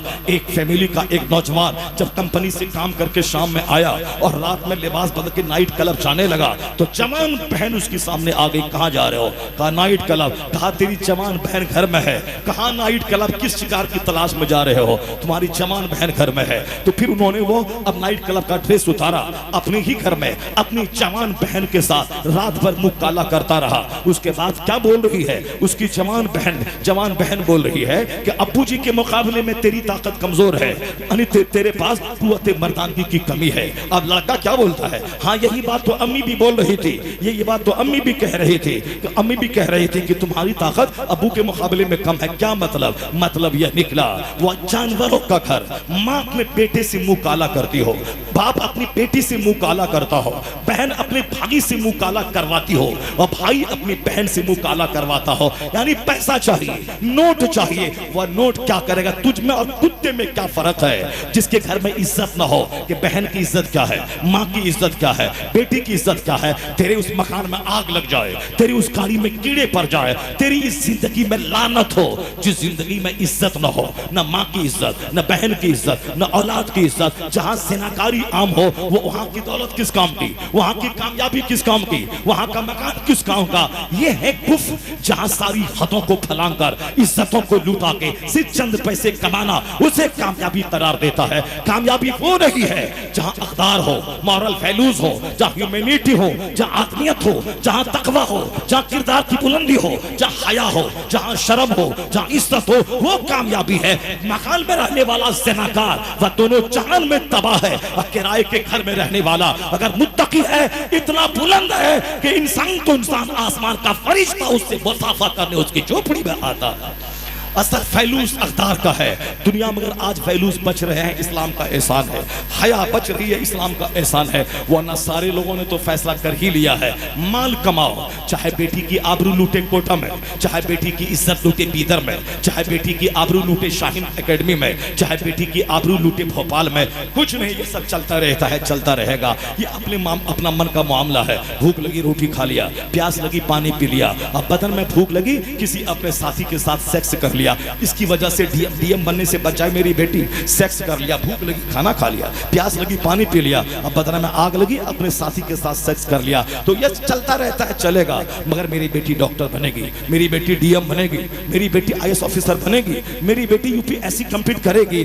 अफसोस पे लानत है, तेरी सोच पे अफसोस है और लानत है कि अपनी बेटी के बारे में बोलता है जिसे भूख लगी खाना खा लिया, प्यास लगी पानी पी लिया, उसी तरह बदन में आग लगी किसी अपने भाई से और अपने साथी से सेक्स कर लिया, मगर वो डीएम बन गई। इज्जत लुटा के डीएम बनना तुझे मुबारक हो, इज्जत लुटा के डॉक्टर बनना तुझे मुबारक हो, इज्जत लुटा के मास्टर बनना तुझे मुबारक हो। इज्जत बचा के मेरी खातून अगर घर में चूल्हे में खाना बनाती रहे, अगर नमाज़े पंजगाना महफूज है, इज्जत महफूज है, इफ्फत महफूज है, वो डीएम जो आबरू लुटा के पैसा कमा के मर गई उससे करोड़ों गुना बेहतर वो खातून है जो कुरान पढ़ी, हदीस पढ़ी, खाना बनाई, इज्जत बचाई, दीन बचा के दुनिया से चली गई। या दीन बचाने वाली खातून इज्जत लुटा के डीएम बनने वाली से करोड़ों गुना बेहतर है।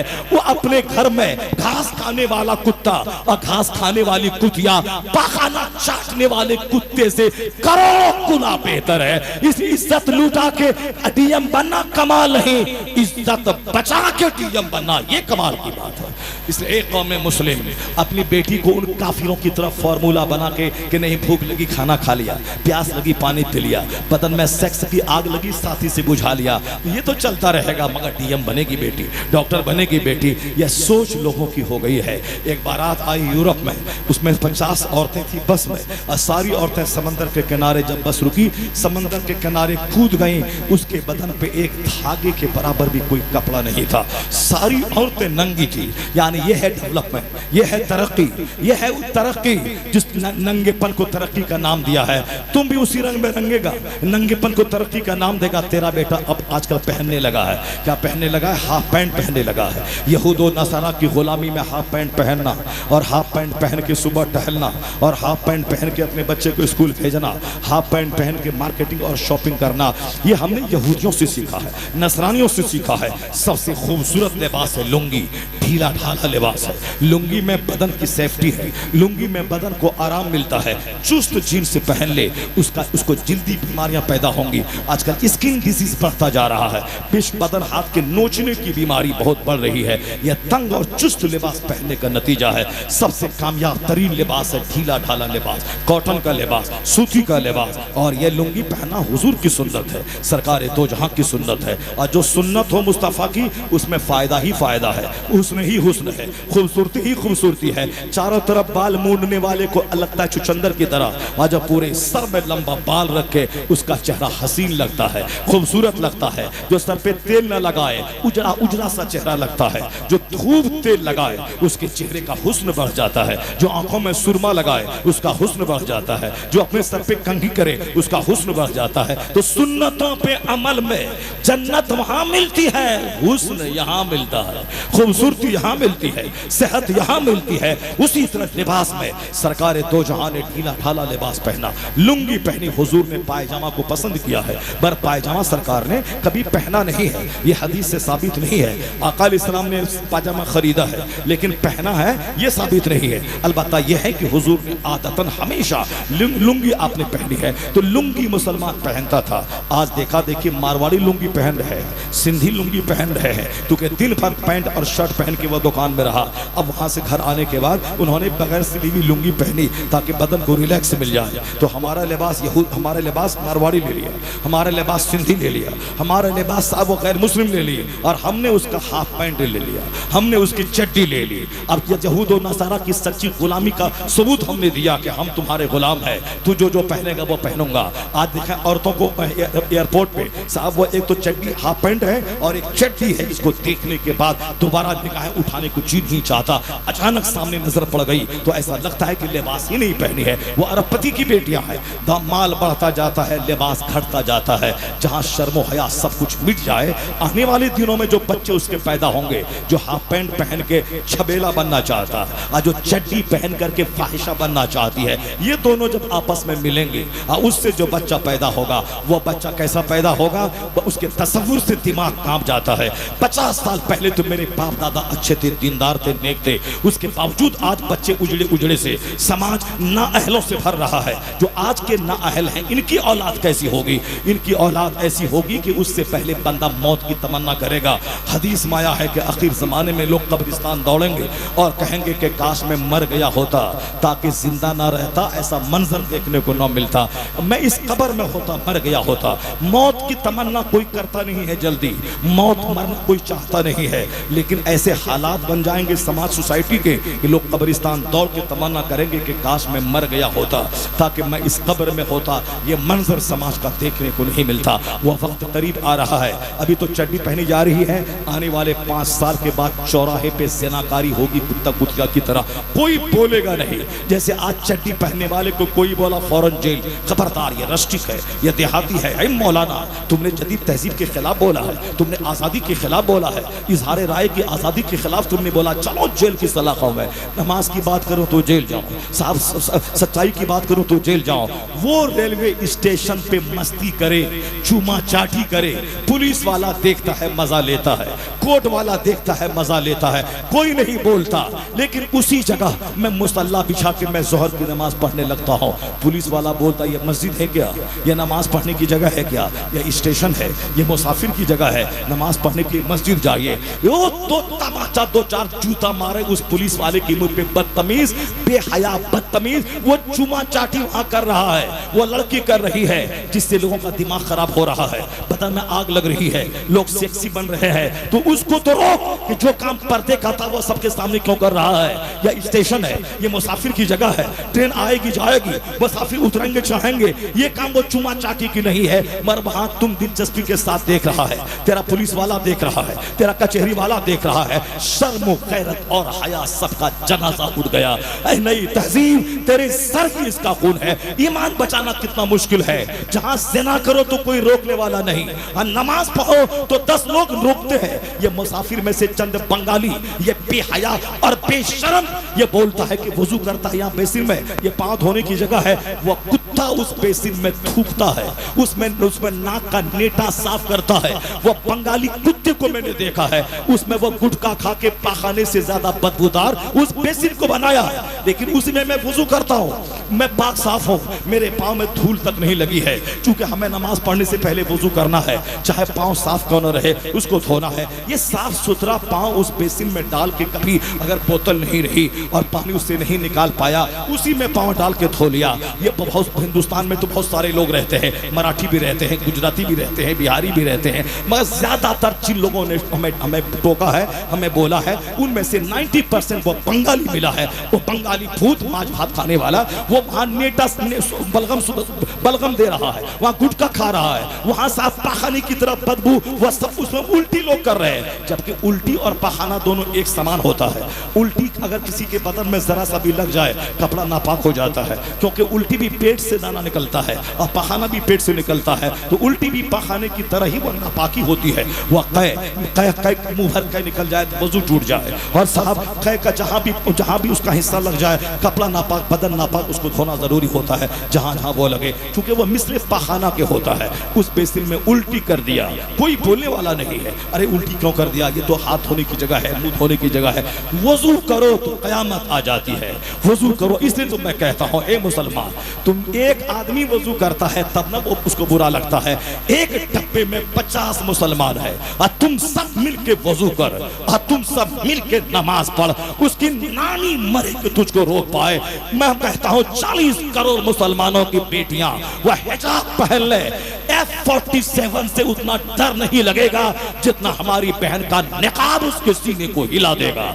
40 करोड़ मुसलमान या चेहरे पे दाढ़ी रखे, ये सर पे टोपी रखे, हिंदुस्तान कलमा पढ़ने वाले मुस्तफा के गुलामों का मुल्क कहलाएगा। ना कोई एयरपोर्ट बचेगा जहां टोपी वाले दाढ़ी वाले ना हो, ना कोई स्टेशन बचेगा जहां टोपी वाले दाढ़ी वाले ना हो, कोई फैक्ट्री बचेगी जहां दाढ़ी वाला टोपी वाला ना हो। ये तुम्हारा 100% में 2 आदमी दाढ़ी रखता है, 98% दाढ़ी मूंढता है। तुम्हारी 2 बेटी निकाब पहनती है, बाकी 98 बेटियां तेरी जींस और टी शर्ट पहनती है। इसीलिए सलील हो गए, रुस्वा हो गए। जब उनको वजू अच्छा नहीं लगता तो तू भी बोल बोल मुझको तेरा गाना अच्छा नहीं लगता, तेरे नाच अच्छी नहीं लगती, तेरा डायलॉग अच्छा नहीं लगता, तेरा क्रिकेट अच्छा नहीं लगता, तेरा फला काम अच्छा नहीं लगता, तुमने इस्लाम को मिटाने की ठान लिया है तो तू भी दाढ़ी रखकर, तिलावत करके, इस्लामी लिबास पहनकर, कुर्ता पैजामा पहनकर, निकाब बच्चों को पहनवा के तू बता दे तूने इस्लाम मिटाने की ठान लिया है। अब हमने भी इस्लाम बचाने की ठान लिया है,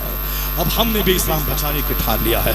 ये दूसरों को देखने के बाद जागना चाहिए, बेदार होना चाहिए। ये हमने उसको मौका दिया है। 50 मुसलमान गाड़ी में सफर कर रहे हैं, एक दो आदमी नमाज पढ़ रहा है, बाकी सारे लोग मोबाइल चला रहे हैं। अजमेर से आ रहे हैं दाढ़ी वाले, कलकत्ता से, अजमेर से, सियालदा अजमेर एक्सप्रेस से आ रहे हैं। उधर वो दाढ़ी वाला, उधर वो टोपी वाला, उधर वो दाढ़ी वाला, और नमाज कोई नहीं पढ़ता है। क्यों नहीं पढ़ता? अजमेर जाना फर्ज है कि नमाज पढ़ना फर्ज है? कोई सारी जिंदगी अजमेर नहीं जाए, क़यामत के दिन एक गुनाह तक नहीं होगा, इसको गिरा बांध के रख ले। कोई क़यामत तक ये अजमेर न जाए, मर जिंदगी भर कोई गुनाह नहीं होगा। अजमेर जाना जरूरी नहीं है, अजमेर वाले ख्वाजा से मोहब्बत करना जरूरी है, उनके तौर तरीके को अपनाना जरूरी है। बरेली शरीफ कोई नहीं जाए, कोई जरूरी नहीं है, चला जाए अच्छी बात है, लेकिन नमाज छोड़ के कोई जाए कुछ नहीं मिलेगा, क्योंकि नमाज पढ़ना फर्ज आजम है। बरेली जाना एक अच्छा सवाब का काम है। अगर अब आला हजरत के मज़ार पे हाजिरी की नीयत से जा रहा है, अल्लाह के वली मुजद्दिद आज़म है, हम वहाँ जा रहे हैं, ईमान पुख्ता होगा और इस्लाम के दुश्मनों के तई दुश्मनी मेरी पुख्ता होगी। क्योंकि जो भी आला हजरत से दूर होता है वह पिलपिला हो जाता है। आला हजरत से दूर हुआ वह पिलपिला हो गया, वह अखाड़ा बाज हो जाता है, वह ताज़ियादार हो जाता है, वह ढोल बजाने वाला हो जाता है। किसी मौलवी को आपने सुना होगा वह ढोल की इतनी मुसम्मत करे, नहीं करता। वह ढोल बजाने की वकालत कर रहा है, ताज़ियादारी की वकालत करे, वो वकालत कर रहा है, उसकी मुखालफत कोई नहीं कर रहा। आला हजरत ने 100 साल पहले लिखा ये ताज़ियादारी जो मुरव्वजा जो आज राइज है समाज में, ये ताज़ियादारी हराम है, नाजायज़ है, सख्त हराम है। इससे इस्लाम बदनाम होता है, इस्लाम की बदनामी इससे होती है। यह खेल तमाशा है। इमाम हुसैन के नाम पे तमाशा करने का क्या मतलब है? इमाम हुसैन ने शरीयत को बचाया है, शरीयत को बचाने के लिए सारा कुंबा लुटाया है, और तुम उनके नाम पे ताज़िया बना के इस्लाम की कौन सी खिदमत अंजाम देना चाहते हो? ताज़िया का क्या मतलब है? काला कपड़ा पहनने का क्या मतलब है? ये राफिजी शिया काला कपड़ा पहनकर ये हुसैन की मोहब्बत का मुजाहरा करता है। काला कपड़ा पहनना शोक की अलामत है, और शोक उसका मनाया जाता है अगर किसी का शौहर मर गया हो, उसकी बीवी 4 महीने 10 दिन शोक मनाएगी, उससे ज्यादा नहीं। 4 महीने 10 दिन। और जिसके घर में मैयत हो गई हो 3 दिन तक उसके अलावा नहीं, उसके अलावा नहीं। ये बताएं कि साहब जहाँ जिसका अपना शौहर मर गया हो वह 4 महीने 10 दिन के बाद फ्री है, वह शादी कर ले, वह शादी करे, ईद के दिन शादी कर ले, मुहर्रम की 10 तारीख को शादी करे, मुहर्रम की 9 तारीख को शादी करे। और आजकल जरूरी है कि जिन लोगों ने मुहर्रम के महीने में शादी ब्याह करने को हराम और गलत और नाजायज कहा है, उसको शरीयत सिखाने के लिए मुहर्रम की 10 तारीख को शादी करना चाहिए। 9 तारीख को कुछ नहीं, कोई फर्क नहीं पड़ता। वो तीजा मनाए वह जिसके लिए हुसैन मर गया, चहल्लू मनाए वह जिसका हुसैन मर गया, काला कपड़ा पहने वो जिसका हुसैन मर गया, सोग मनाए वो जिसका हुसैन मर गया। मेरा हुसैन जिंदा है, जो अल्लाह की राह में कर जाए कत्ल हो जाए वह जिंदा है, शहीद जिंदा है। तो हुसैन जिंदा है तो जिंदे का क्या 40वां, जिंदे का क्या चहल्लू, जिंदे का क्या तीजा, जिंदे का क्या सोग, जिंदे का क्या काला कपड़ा पहनना। जिसका हुसैन मर गया हो वो सोग बनाए। मेरा हुसैन कल भी जिंदा था, आज भी जिंदा है, कयामत तक जिंदा रहेगा। सोग नहीं मनाया जाता। हमें हुसैन की शहादत पे नाज है, उनकी कुर्बानी पे फख्र है, उनकी शुजाअत पे नाज है, उनके सब्र पे नाज है, उनके इसार पे नाज है, उनकी इस्तिकामत पे नाज है, उनके इस्तेकाम पे नाज है। उनको पांव में फिसलन नहीं पैदा होगी, सारा दुख सहा मगर मुस्कुराते हुए शरीयत बचा गया। उसकी हिम्मत पे नाज है, उसकी शुजाअत पे नाज है। तो हुसैन नामर्दी की कहानी का नाम नहीं है, सीना कूटने की कहानी का नाम नहीं है, वह फिल्मी कहानी अफसाना का नाम नहीं है, हाय सकीना हाय ज़ैनब का नाम नहीं है, करबला की कहानी इसार का नाम है, सब्र की दास्तान का नाम है, हुसैन आज़म की शहादत पे फख्र करने का नाम है। तो हम फख्र करते हैं उनकी शहादत पे, हम मातम नहीं करते। यही मसलक आला हजरत है, यही मसलक गौसे आज़म है। यही मसलक के आला हजरत है, यही मसलक के इमाम आजम है, यही मसलक के गौसे आजम है। कभी तुमने देखा हो तो मुजाहिद मिल्लत को कि अपने हाथ से बांस माट करके ताजिया बनाया हो? अगर देखा हो तो बताओ, हम भी अपना आइडियोलॉजी बदल लेंगे, हम भी अपना नजरिया हम बदल लेंगे। नहीं देखा, वो मसलक के आला हजरत के जबरदस्त मुबल्लिग का नाम है, एक दाई कबीर का नाम है, जो जेल से लेके ट्रेन तक, हिंदुस्तान से लेके अरब मालिक तक, जो हक का सिपाही बनकर मसलक के आला हजरत का दाई बन के रहे, जालिमों से समझौता नहीं किया। सच्चा हुसैनी तो मुजाहिदी मिल्लत था, जो मुसीबतों के हंगामे में भी हक को डंके की चोट पे बयान करता रहा। तो ताजिया बनाना हुसैनियत नहीं है, इमाम बाला बनाना, ढोल बजाना यह हुसैन के नाराज करने का जरिया है। ढोल तो शादी ब्याह में बजाता ही है, यह सवाब समझ के मुहर्रम के दिनों में ढोल बजा के कौन सा दीन का कारनामा अंजाम दे रहा है? इसकी मजम्मत इसलिए की जा रही है, तुम इसको सवाब समझ के कर रहा है, दीन का काम समझ के कर रहा है, उसका दीन से सिरे से कोई ताल्लुक ही नहीं है। न इमाम बाड़ा का ताल्लुक है, न फर्जी करबला का ताल्लुक है, न केला के गाछ का ताल्लुक है, न घुंघरू बांधने का ताल्लुक है, न अब्बास अलम बरदार के नाम पे पैक बांधने का कोई ताल्लुक है, और न ही तीजा 40वां का कोई ताल्लुक है। न इमाम बाड़े के पास मिट्टी जमा करके काफिर लोग होली के मौके पर वो भी दरख्त जमा करते हैं, मिट्टी लाते खेत से काट के, तुम भी देखा देखी उसी का मिट्टी काट के लाके इमाम बाड़ा बनाता है। यह सब राफिजियों की कहानी है, हुसैन आजम के कत्ल करने वालों की कहानी है। हुसैन आजम का कातिल ये राफिजी है, जिसने कत्ल किया, और जब मुंह नोचाई होने लगी तो बदनामी के डर से अपना सर नोचने लगा, मातम करने लगा, इमाम हुसैन की कब्र पे जाके रोने लगा कि हमने ऐसा काम नहीं किया है। असल में वही शियाने अली है, मोहब्बत के दावेदार है, जो 150 से ज्यादा खुतूत लिखा था। इमाम अली मकाम भोले भाले मेरे इमाम अली मकाम जन्नती, नौजवानों के सरदार इमाम अली मकाम, वह शरीयत बचाने के लिए। आज भी लोग, बहुत सारे लोग झूठ बोलते हैं, मौलाना तो सच समझ लिया, हमने तो राजनीति कर ली, उनको बुला लिया, उनको हमने ठग लिया। इसी तरह के लोग वहां भी थे, 150 से ज्यादा खुतूत लिख के इमाम अली मकाम को बुलाया। जब इमाम चले गए, वो मुकर गया, वो भाग गया, वो 22,000 की फौज में वो सारे लोग सामने मौजूद थे। उन लोगों ने इमाम हुसैन के खेमे में क्यों आग लगा दी मालूम है? इसलिए कि मस्तूराते अहले बैत को ये जालिम टच कर नहीं करना चाहते थे, क्योंकि इनके सीने में कहीं किसी गोशे में ईमान था। ये मुस्तफा की बेटियां और शहजादियां उनके घर की बहू समझता था। कोई बता दे कि मैदान करबला में जब इमाम हुसैन की शहादत के बाद किसी ने ज़ैनब का हाथ पकड़ा हो, सकीना का हाथ पकड़ा हो, शहरबानों का हाथ पकड़ा हो, मुलबनी का हाथ पकड़ा हो? नहीं, वहां तो 22,000 की फौज है। वो इमाम हुसैन भी शहीद हो गए, अब तो कोई नहीं रहा, न कासिम रहे, न अली अकबर रहा, न पुरैर इब्न हुसैन रहे, न मुस्लिम बिन औसजा रहा, न साहब खैन बिन बजली रहे, कोई नहीं रहा। अब तो ज़ैनुल आबिदीन बीमार है, बुखार से तड़प रहा है। उनकी खातून थी, वह खातून जिनके जो हुस्न जमाल की मुजस्समा, वह खातून जो इफ़्फ़त व माब की मुजस्समा, यानी जिसके खानदान का हुस्न जमाल मशहूर है। कोई बता दे, इन जो बाज़ाहिर बेसहारा लग रही है, यानी जिसका काफिला लूट चुका है, जिनके खानदान के सरताज शहीद हो गए हैं, जिनके घर में सिर्फ अब बच्चे रह गए हैं, वो जालिम तो चाहता तो खवातीन के साथ वह बेहुरमती भी कर सकता था, लेकिन कहीं भी दिल के गोशे में और एक हैबत तारी थी कि मस्तूरात अहले बैत के वो हाथ नहीं पकड़ सकता है। उनके सरे अख्तर से दुपट्टा खींचना भी कोई कुत्ता चाहा, मगर जनाब ज़ैनब की ललकार ने उसके हाथ को थर्रा सा दिया। अब फिर आगे वो हिम्मत नहीं जुटा पाया, तो क्या अब आखिर खेमे में आग क्यों लगा दी? न घर में दाना है, न घर में अनाज है, न घर में तलवार है, न घर में घोड़े और ऊंट हैं। ये छोटे छोटे बच्चे बीमार ज़ैनुल आबिदीन, ये मस्तूरात कई दिन की भूखी पड़ी, और अपने अपने नौजवान शहीदों की वजह से सब के सब खामोशी की तस्वीर बनी हुई है। जहाँ गम है, मुसीबत है, जहाँ न दाना है न पानी है, उस खेमे में आग लगाने का क्या मतलब था? मतलब यही था, वह 150 से ज्यादा खुतूत जो उन कमीनों ने लिख के इमाम हुसैन को बुलाया था, और अब आने के बाद ये सब हिजड़े बन गए, या कुफी लायूफी बन गए, ये मुकर गए। वह सारे खुतूत हुसैन आजम के खेमे में थे। अगर बाद में वह सारा खत अगर हाथ लग जाता उबैदुल्लाह इब्न ज़ियाद का और यजीद के हाथ लग गया होता,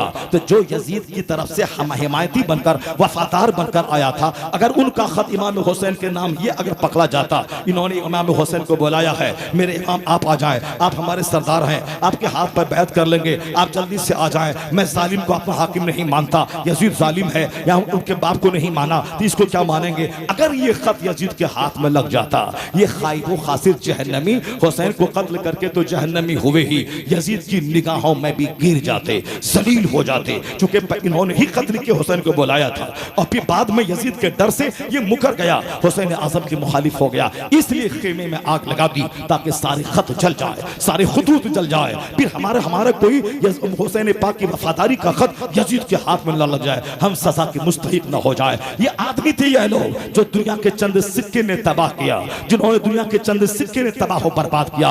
अंदर से खोखला था, यह एक जन्नती बाप का जहन्नमी बेटा था, उसूल का आदमी, इज्जत और वफादार का, इज्जत का आदमी, कायदे का आदमी कोई नहीं मिलेगा दुनिया में। ये सब पैसे के दीवाने थे, ये सब ओहदे के दीवाने थे, ये सब पैसे के पागल लोग थे। कामयाब आदमी वो है, कामयाब आदमी वो जो शरीयत को बचाए, जो शरीयत पर अमल करे, शरीयत की रस्सी को मजबूती से थामे, हलाल और हक की रस्सी को मजबूती से थाम ले। हुसैन आजम की पूरी कहानी में ही मिलता है, एक तरफ सब्र है, एक तरफ खामोशी है, एक तरफ तहम्मुल है, और यहाँ हुसैन के नाम पे डरामा है, हुसैन के नाम पे साहब केलू का पेड़ लगाना है, हुसैन के नाम पे केला काटना है, हुसैन के नाम पे मिट्टी लाना है, हुसैन के नाम पे ताजिया बना के औरतों की भीड़ लगाना है। ए माँ बहन बेटियां, उन बेटियों के शौहर, उन बीवियों के शौहर, उन माओं के बेटे, तुम जिम्मेदार हो जो अपनी बीवी और अपनी बेटी को नहीं रोकता हो।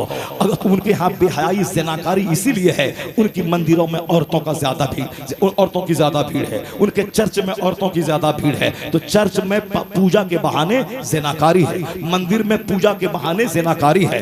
वहाँ मर्द है एक, औरत है 99, इसलिए मंदिरों में, मंदिर के तहखाने में कभी वो राम गुरमीत सिंह राम रहीम पकड़ा जाता है, कभी आशाराम पकड़ा जाता है, कभी कदम कदम पे कोई दूसरा पंडित जी पकड़ा जाता है। यानी जितने भी इसका ढोंगी आता है, यह बागेश्वर धाम का ये जो पंडित है, 2-4-10 महीना 2 साल और इंतजार कीजिए, ये भी इतने बड़े रैकेट में पकड़ा जाएंगे तो फिर सारे सबको पता चल जाएगा। बहुत जमान चिकनी चपड़ी चलती है, मुफ्त का पैसा जहां आता है और जहां अल्लाह का डर ना हो तो वहां पैसा आएगा तो क्या होगा। पैसा आने के बाद सबसे पहला सवाल छोकरी का होता है, शराब और छोकरी, इसके अलावा कुछ नहीं होता है। जहां भी मुफ्त का पैसा आए वहां शराब का आना तय है, वहां इश्कबाजी का आना तय है। इसलिए मजाविर को, मुजाविरों के बेटे, अजमेर के वह मुजाविर जो सहाबी रसूल को गाली दे, सिद्दीक अकबर को गाली दे, अफजलुल बशर बादल अंबिया, नबियों के बाद सबसे अफजल जात सिद्दीक अकबर की है। सिद्दीक अकबर हुसैन से भी अफजल है, सिद्दीक अकबर मौला अली से अफजल है, सिद्दीक अकबर उस्मान उमर से अफजल है। अफजलुल बशर बादल अंबिया, नबियों के बाद सबसे अफजल बशर है। ये राफिजी उनको गाली देता है, यह शिया उनको गाली देता है, ये शिया उनकी कब्र में वह खलीज फेंकना चाहता है, उनकी कब्र से उनकी लाश को निकालना चाहता है। यह कौन सा कलमा, यह कौन से मुसलमान बनने का ढोंग, यह कौन सा रास्ता है। ये तो यहूद और नसारा के तरीके पे अमल करके इस्लाम और उनका कमांडर बने, फौज में शामिल रहे, जिहाद किया काफिरों से। हजरत उमर फारूक 10 साल हाकिम रहे, मौला अली ने उनकी फौज में शामिल रहा, उनकी फौज में कमांडर रहे, उन्होंने इस्लाम की तरफ से जिहाद किया। हजरत इमाम हुसैन ये जनाब उस्मान रज़ी अल्लाह ताला अन्हु की फौज में शामिल रहे। 55 साल की उम्र में ना शहादत पाई। ये 55 साल तक हुसैन क्या करते रहे, 25 हज आपने पैदल किया। इमाम हुसैन रात भर के तहज्जुद गुजारते, दिन भर खिदमत खल्क करते थे। हुसैन जब 18 साल के जवान थे, वह कौन थे, वही खुलफाए राशिदीन की फौज में शामिल थे। दिन भर जिहाद करते थे, रात में सजदा करते थे, इस्लाम की तबलीग करते थे, जबरदस्त खिताब करते थे, अमर बिल मारूफ करते थे। ये उनकी जिंदगी के कारनामे थे। और जिंदगी का आखिरी दिन 55 साल 5 महीना 5 दिन, उस दिन आपने शहादत का जाम पिया। इससे पहले की सारी जिंदगी हुस्न आमान से इबारत है, जिहाद से इबारत है। तो सिद्दीक अकबर उमर उस्मान अली से अफजल है, हजरत उमर फारूक अली उस्मान से अफजल है, उस्मान गनी मौला अली से अफजल है। वह साहिब हिजरतैन है उस्मान गनी, वह जुन्नूरैन है उस्मान गनी, वह साहब वो मुस्तफ़ा जान रहमत के वफादार साहबी दामाद है उस्मान गनी, जिन्होंने सखावत करके माल दौलत लूटा करके जंगे तबूक में जाने वाले मुजाहिदीन की 1000 घोड़े मालो असबाब से लदे हुए 1000 सोने के सिक्कों से इस्लाम की मदद की। वो अपनी सारी दौलत का दरवाजा इस्लाम की तबलीग के लिए खोल दिया था। वो सखी आसम थे उस्मान गनी, मौला अली से अफजल है। मौला अली चौथे खलीफा है, उनका नंबर चौथा है। ये राफिजी, ये शिया, ये बदबख्तों ने कहा है अली का पहला नंबर, अली का पहला नंबर नहीं है, अली का चौथा नंबर है। पहला नंबर सिद्दीक अकबर का, दूसरा नंबर उमर फारूक का, तीसरा नंबर उस्मान गनी का, चौथा नंबर मौला अली का। रहा है। मौला अली फजीलत में बहुत बड़े हैं। मौला अली हसनैन के वालिद है, मुस्तफ़ा के दामाद है, मुस्तफ़ा की परवरिश में 7 साल की उम्र से रहे हैं। मौला अली बाबे फजल विलायत है, मौला अली बाबो मदीनतिल इल्म है, मौला अली फाते खैबर है, मौला अली शेर खुदा है, मौला अली अल्लाह की तलवार है। ये सारी फजीलतें अपनी जगह, मगर सिद्दीक अकबर पहला खलीफा व मौला अली से अफजल है, उमर फारूक दूसरा खलीफा व मौला अली से अफजल है। ये जिन शायरों ने और जिन खतीबों ने सिद्दीक की सदाकत उमर की अदालत पे नहीं बोलकर सिर्फ अली अली करता रहता है, वह लोगों में एक मसाज देना चाहता है कि अली के बारे में जो शिया बोलता है या खलीफा अव्वल बिला फस्ल थे, उनका नजरिया सही होगा। उनके नजरिए की काट करने के लिए पहले अल्लाह की हम्द पढ़, फिर मुस्तफ़ा की नात पढ़, फिर सिद्दीक अकबर की शान में मरकबत के अशार पढ़, फिर उसे उमर उस्मान अली की शान में पढ़, उसके बाद इमाम हसनैन करीमैन की शान में पढ़, फिर गौस व ख्वाजा की शान में पढ़। और यहाँ तो साहब हम्द चली गई, नात भी चली गई, अब ना और मनकबत भी चली गई। अब तो जो लोग मौजूद हैं सामने, उनसे चंद सिक्के लेने और मुंह भराई करने, चापलूसी करने के लिए अब लोग तबाह आजमाई कर रहे हैं, उनकी शान में तहनीयत के अशार पढ़ रहे हैं। अल्लाह की हम्द नहीं पढ़ने वाला 2 टाका की खातिर यह सामने बैठने वाला जाहिल पीर की तारीफ कर रहा है। अल्लाह के नबी की नात नहीं पढ़ने वाला यह सामने बैठे हुए जाहिल पीर, जो एक जुमला अरबी न बोल सके, जो एक किताब न लिख सके, जो कभी जिंदगी में तहज्जुद की नमाज नहीं पढ़ी होगी, जिनके पास शरीयत का इल्म नहीं है, जिनको कोई फतवा पूछे, ये अपने 5 मुफ्ती जिसको तनख्वाह दे के रखता है, उस तनख्वाहदारों से राब्ता करके उनसे फतवा पूछ करके तब दूसरों को बताए। उसी तरह दुनिया भर की एक बड़ी तहरीक है, उस बड़ी तहरीक का वह बाबा बना हुआ है और वह बाबा अपने बाजू में 2-4 मुफ्ती को बैठाता है। लोग उससे पूछते हैं और ये मुफ्ती की तरफ रुजू करता है, मुफ्ती साहब उसके फतवे का जवाब देते हैं। तो तुम बड़ा हुआ कि मुफ्ती साहब बड़ा हुआ, तो तुम क्यों बड़ा बंदा है, क्यों बड़ाई की पगड़ी सर पे बांधे हुआ है? तो फिर बड़ा तो मुफ्ती साहब हुआ जिनकी तरफ तू भी रुजू करता है।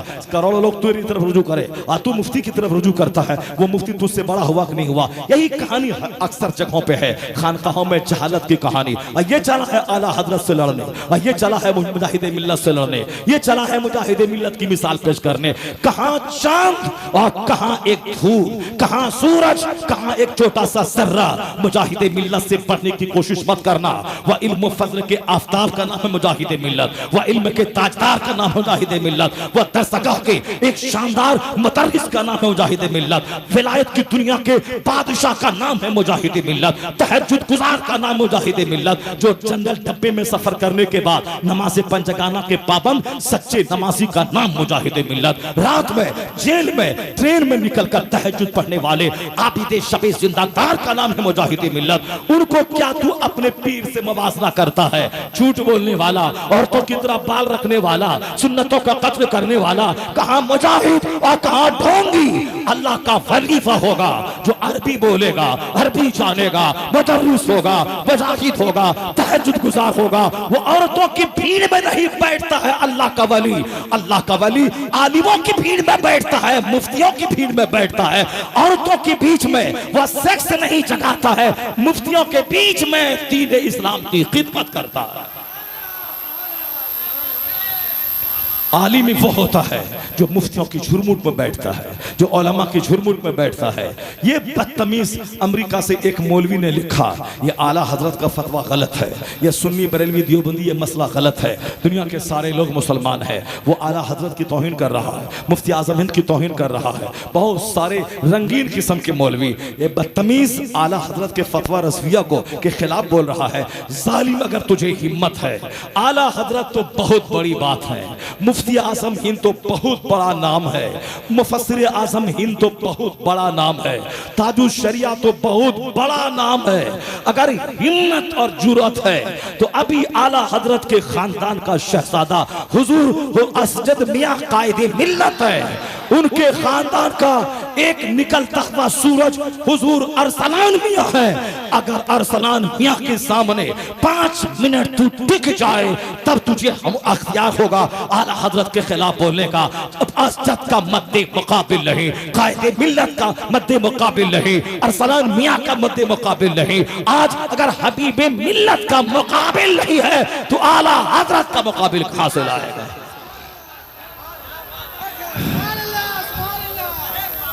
झूठ बोलने से काम नहीं चलता, सिर्फ बकवासी करने से काम नहीं चलता, बकवास करने से काम नहीं चलता, गल थोथरी से काम नहीं चलता।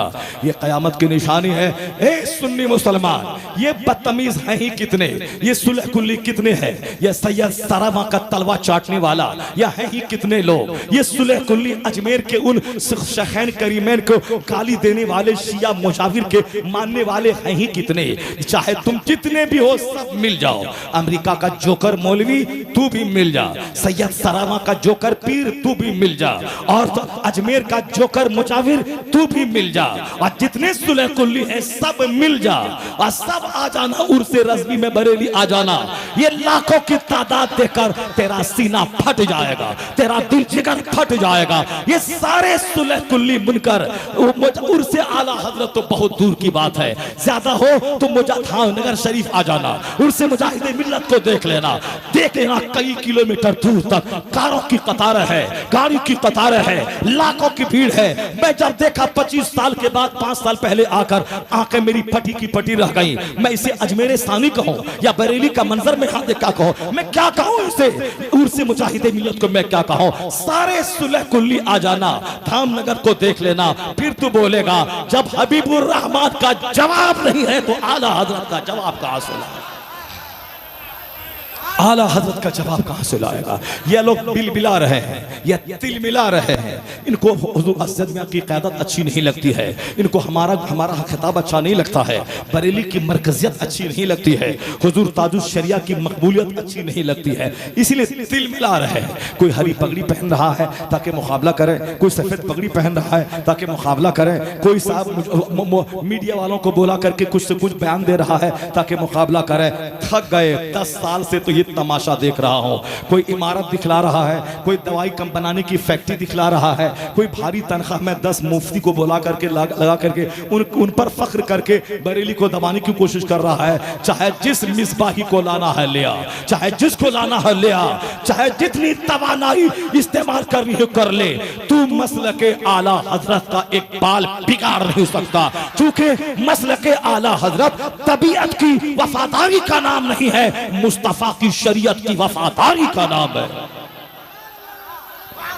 सारे लोग मिल करके मसलक के आला हजरत के दुश्मन हो गए।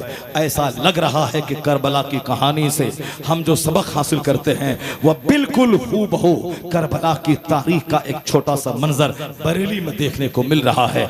एक आदमी कह रहा था मैं साद इब्ने वकास का बेटा हूँ, अमर इब्ने साद, कोई कहता था इब्ने जियाद का बेटा हूँ, उबैदुल्लाह, कोई शिम्र मरदूद कहता था मैं अली का साला हूँ, उनका रिश्तेदार हूँ, यजीद कहता था मैं अमीर मुआविया का बेटा हूँ। यानी वह सब अपने बाप पर, अपने खानदान पर, अपनी ताकत पर सबको घमंड हासिल था। ये तन्हा हुसैन सबके मुकाबले में आ गए हैं, हुसैन अकेले आ गए हैं। हुसैन को मदीना में रहना था, इख्तिदार की हवस इनको यहाँ लेके आ गई है। जालिम करबला से नूर हमें यही मिल रहा है।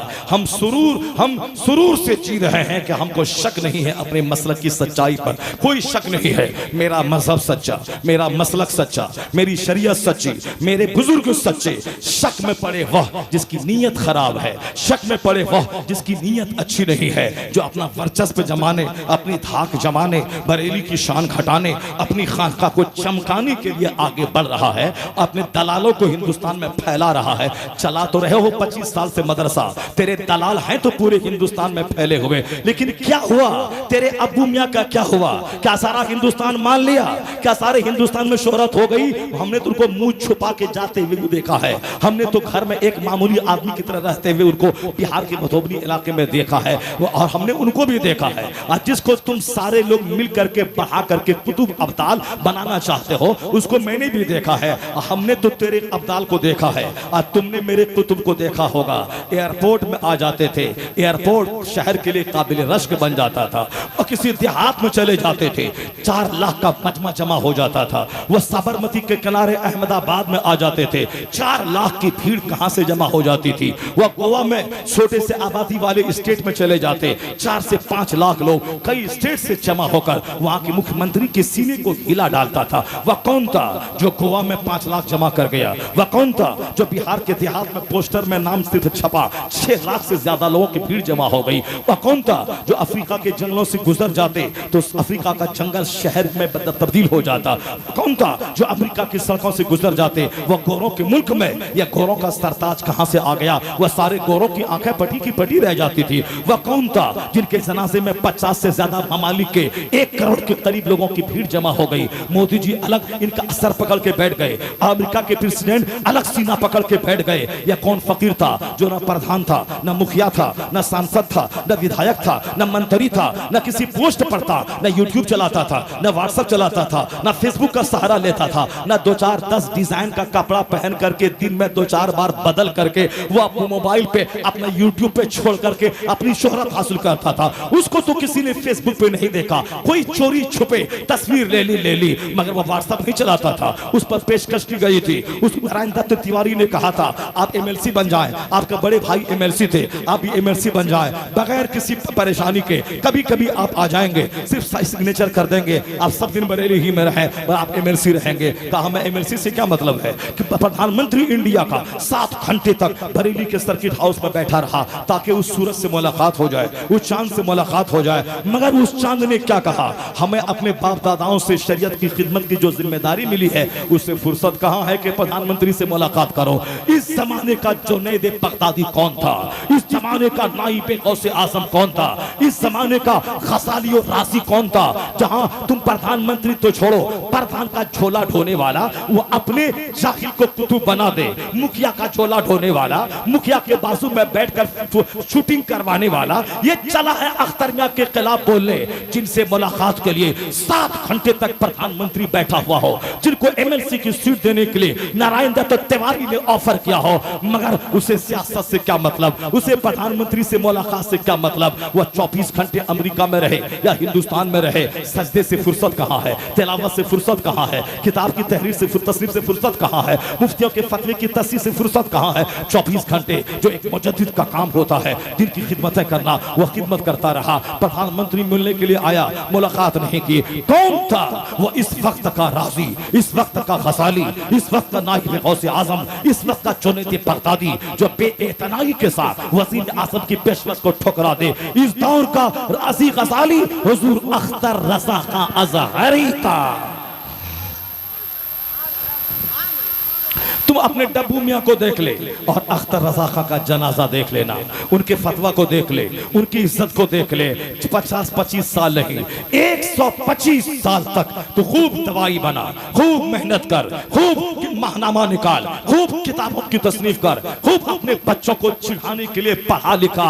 चाहे पढ़ने लिखने के बाद मौलवी बन जाएगा, मुसन्निफ बन जाएगा, पर आला हजरत नहीं बन पाएगा, मुफ्ती आजम हिंद नहीं बन पाएगा, हुज्जतुल इस्लाम नहीं बन पाएगा, हुजूर मुजाहिदे मिल्लत नहीं बन पाएगा। मुजाहिदे मिल्लत बन के दिखा दे। मुजाहिदे मिल्लत बड़ा है कि तू बड़ा है? मुजाहिदे मिल्लत सारी जिंदगी हुज्जतुल इस्लाम की का खुतबा पढ़ते रहे, आला हजरत के मसलक का खुतबा पढ़ते रहे। तो ये बता दे, तुम जैसे लुच्चों को देखो कि मुजाहिद को देखो? मेरे लिए आइडियल मुजाहिदे मिल्लत है। जब जब मजार पे हाजिरी देता हूँ, मसलक आला हजरत पुख्ता होता चला जाता है। इतना बड़ा इल्म का बादशाह, तकवा का बादशाह, तहज्जुद गुजार, ये जब सारी जिंदगी अपनी दुनिया अलग से नहीं बनाई, अपनी पहचान अलग से नहीं बनवाई, मसलक आला हजरत की खिदमत करता रहा। जब इतना बड़ा आलिम मसलक आला हजरत को हक समझा, अब ब्लाइंडली आंख बंद करके मैं मानता हूं मसलक आला हजरत हक है और सच है। जो इसका बाकी है वह झूठा है, वह बाकी। अब अगर बहुत ज्यादा इल्म तुम्हारे पास है, मुजाहिद मिल्लत से बड़ा आलिम बन जाओ, उनसे बड़ा मुत्तकी बन जाओ, फिर उसके बाद हमसे बताना कि मसलक आला हजरत सही नहीं है, मैं तेरी बात मान लूंगा। मरते दम तक तेरी सारी टीम हुजूर मुजाहिद मिल्लत के पांव की धूल को नहीं छू सकती, तो फिर मसलक आला हजरत पे इल्जाम लगाने और कलम चलाने का हक तुझको हासिल नहीं है। आला हजरत के पर कलम वो चलाए जो आला हजरत जैसा इल्म रखता हो, आला हजरत जैसा तकवा रखता हो। और सुनो बदतमीजो, दलाली करने से किसी की शोहरत नहीं होती है। मुझ जैसे मौलवी सारी जिंदगी खिताब करते रहे, आला हजरत की इज्जत व अजमत का सिक्का इस सिक्के पे कोई फर्क नहीं पड़ने वाला है। आला हजरत तो आशिक रसूल थे, उन्होंने सारी जिंदगी मुस्तफ़ा की अजमत पे आने वाली धूल को साफ किया है, गर्द को साफ किया है। वह मुजद्दिद आज़म थे, एक सिपाही बनकर दीन पे होने वाले हमलों का दिफा करते रहे। ये खुदाई इनाम है कि तूने बाप दादाओं की अजमत का खुतबा नहीं पढ़ा, 1000 के करीब किताबें लिखकर इस्लाम पे होने वाले हमलों का दिफा किया है। अब जब तक इस्लाम रहेगा, मुस्तफ़ा का सलाम रहेगा, अहमद रजा तेरा नाम रहेगा। अहमद रजा ने अपने बाप दादा का खुतबा नहीं पढ़ा, 1000 किताबों में सिर्फ कुरान लिखा है, सिर्फ हदीस पाक की रिवायतें लिखी है, सिर्फ कुरान पाक की आयतों के हवाले से मदद ली है, रसूल पाक की अहादीस के हवाले से 1400 साल की तमाम किताबों को आँख की पुतलियों में समेटकर एक लाइब्रेरी बनकर इल्म की एक हैबत थी। नदवी धाराशायी हो गए, सहारनपुरी धाराशायी हो गए, वरना जिसके पास बड़े बड़े कलमकार मौजूद हों, जिनके पास नदवा जैसा बड़ा इदारा मौजूद हो, जिसके पास सहारनपुर दारुल देवबंद में जो वो दारुल हदीस बनाया है, चमकती हुई बड़ी जबरदस्त इमारत के भारत का प्रधानमंत्री जिसको देखने के लिए जाए उसके पास इमारतें हैं। अक्कल कुआं का बड़ा मदरसा जहाँ 600 बच्चे सिर्फ एक क्लास में पढ़ते हैं, हजारों बच्चे जहाँ पढ़ते हैं, ये सारे मिलकर आला हजरत को निगल जाते। चूंकि आला हजरत ने गुस्ताखे रसूल को इस्लाम से खारिज करार दिया है, इसके फतवे की रोशनी में ये सारे गुस्ताखान रसूल, तहज़ीरुन नास पर अमल करने वाले, हिफ्जुल ईमान को सच जानने वाले, तक़ियतुल ईमान पर यकीन रखने वाले और फतवा रशीदा पर यकीन रखने वाले, ये सारे के सारे फतवे की जद में है। यह सब पर फतवे की तलवार चली है। मुस्तफ़ा की तौहीन करने या तौहीन करने वालों का साथ देने की वजह से यह सब गिरफ्त में है। तो ये सारे मिल करके बरेली की छोटी सी गली में जिसका छोटा सा मदरसा है, छोटी सी गली में जिसके 2-4 बच्चे रहते हैं, छोटी सी गली में जिसका छोटी सी जिसकी कब्र है, छोटा सा मदरसा है, ये छोटी सी गली में रहने वालों को ये सारे लोग तो निगल जाते, मगर जिसे अल्लाह रखे उसे कौन चखे। आला हजरत फाज़िल बरेलवी ने मुस्तफ़ा के नामूस का तहफ़्फ़ुज़ किया है, इसलिए आला वक्त गुजरता जा रहा है, अमेरिका में रजा का जलवा छाता जा रहा है। हार्वर्ड में रजा, ऑक्सफोर्ड में रजा, कैम्ब्रिज में रजा, ऑस्ट्रेलिया में रजा, हॉलैंड में रजा, चाइना जापान में रजा, हिंदुस्तान के हर स्टेट में रजा के नाम पे मदरसा, रजा के नाम पे खानका, रजा के नाम पे तंजीमें। रजा अकेला था, आज करोड़ों आदमी अपने नाम के साथ रजा, ये अनस रजा, ये हसन रजा, ये हुसैन रजा, ये शहरयार रजा, ये इकबाल रजा, ये अहमद रजा, ये मोहसिन रजा, ये फला रजा, अहमद रजा अकेला था। आज करोड़ों नाम के साथ रजा लगा हुआ है, लाखों मस्जिदों में रजा लगा है, लाखों खानकाहों में रजा लगा है, हर जगह रजा। यूनिवर्सिटी में तहकीक का टॉपिक रजा, यूनिवर्सिटी में किताबों का उन्वान रजा, हर जगहों पे रजा। ऐसा लगता है कि रजा ने जो दीन का काम किया है उसका इनाम अल्लाह ने यह दिया कि वादी रजा की कोहे हिमालय रजा का है, जिस दम तो देखिए वो इलाका रजा का है। ये इनाम है, खुदाई इनाम है। दलाली की वजह से उनका सिक्का पूरी दुनिया में नहीं चल रहा है। दलाल का तो जब तक पैसा मिलता है तब तक ये बोलता है, और जहाँ पैसा नहीं मिले ये नहीं बोलता है। मगर मेरा मौलवी जुमा के खिताब में रजा बोलता है, महफिल मिलाद में रजा बोलता है, निकाबत और शायरी में रजा बोलता है, दरसगाह में रजा बोलता है। तकरीर आज हम कर रहे हैं, नजराने आज कमा रहे हैं, मगर आज से 35 साल पहले जिस वक्त हिदायतुन नहव पढ़ रहा था, मुफ्ती आज़म हिंद के खलीफा से काफिया पढ़ रहा था, शरजामी पढ़ रहा था। शरजामी पढ़ें तो सबक मुकम्मल होने के बाद रजा का नाम, काफिया पढ़ें सबक मुकम्मल होने के बाद रजा का नाम, मुल्ला हसन पढ़ें सबक मुकम्मल होने के बाद रजा का नाम। साहब क्या है कि बुखारी शरीफ पढ़ें दौरान दर्स रजा का नाम। हम तो आज से 40 साल पहले रजा का नाम, रजा का खुतबा, रजा की बात, रजा की मोहब्बत तो घुट्टी में 40 साल पहले से पिली हुई है। कोई ये ना बोले आज 2-4 सिक्के कमाने के लिए रजा पे खिताब हो रहा है। हम तो 40 साल पहले दरसगाहों में बैठकर उनके कमालात को मुफ्ती आज़म हिंद के खलीफे की ज़बानी सुनकर उनकी मोहब्बत में शायद वारफ्ता हो चुके थे। इसलिए और दलाली कब तक चलेगी? दलाली हमेशा नहीं चलेगी। ये खुदाई इनाम है कि तूने इस्लाम का नाम ऊंचा किया है। अब जहां जहां रहेगा इस्लाम का नाम वहां वहां रहेगा रजा का नाम। जो दीन का काम करता है अल्लाह तबारक व तआला उसका नाम ऊंचा करता। बातें हमारी बहुत तवील हो गई, अब इस तरह से बात करता रहूं तो 4 घंटे का खिताब सुनना पड़ेगा आपको। अगर मैं 4 घंटे की तकरीर करूं तो फिर मेरी फ्लाइट भी छूट जाएगी, मुझको भुवनेश्वर जाना, कर बरेली शहर अकीदत बरेली शरीफ में मुझको रहना है। कल 10वीं की रात होगी, बरेली शहर का हजारों का मजमा होगा आला हजरत के शहर में इंशाअल्लाह करीम शहादत फलसफे शहादत इमाम अली मकाम पे खिताब होगा और उसके लिए मुझको अभी फौरन 3:30 बजे यहाँ से निकलना पड़ेगा। अभी मैं तो तारीख का एक चैप्टर मुझे खोलना बाकी था, बस इशारे में थोड़ी देर में बात कर लेता हूँ।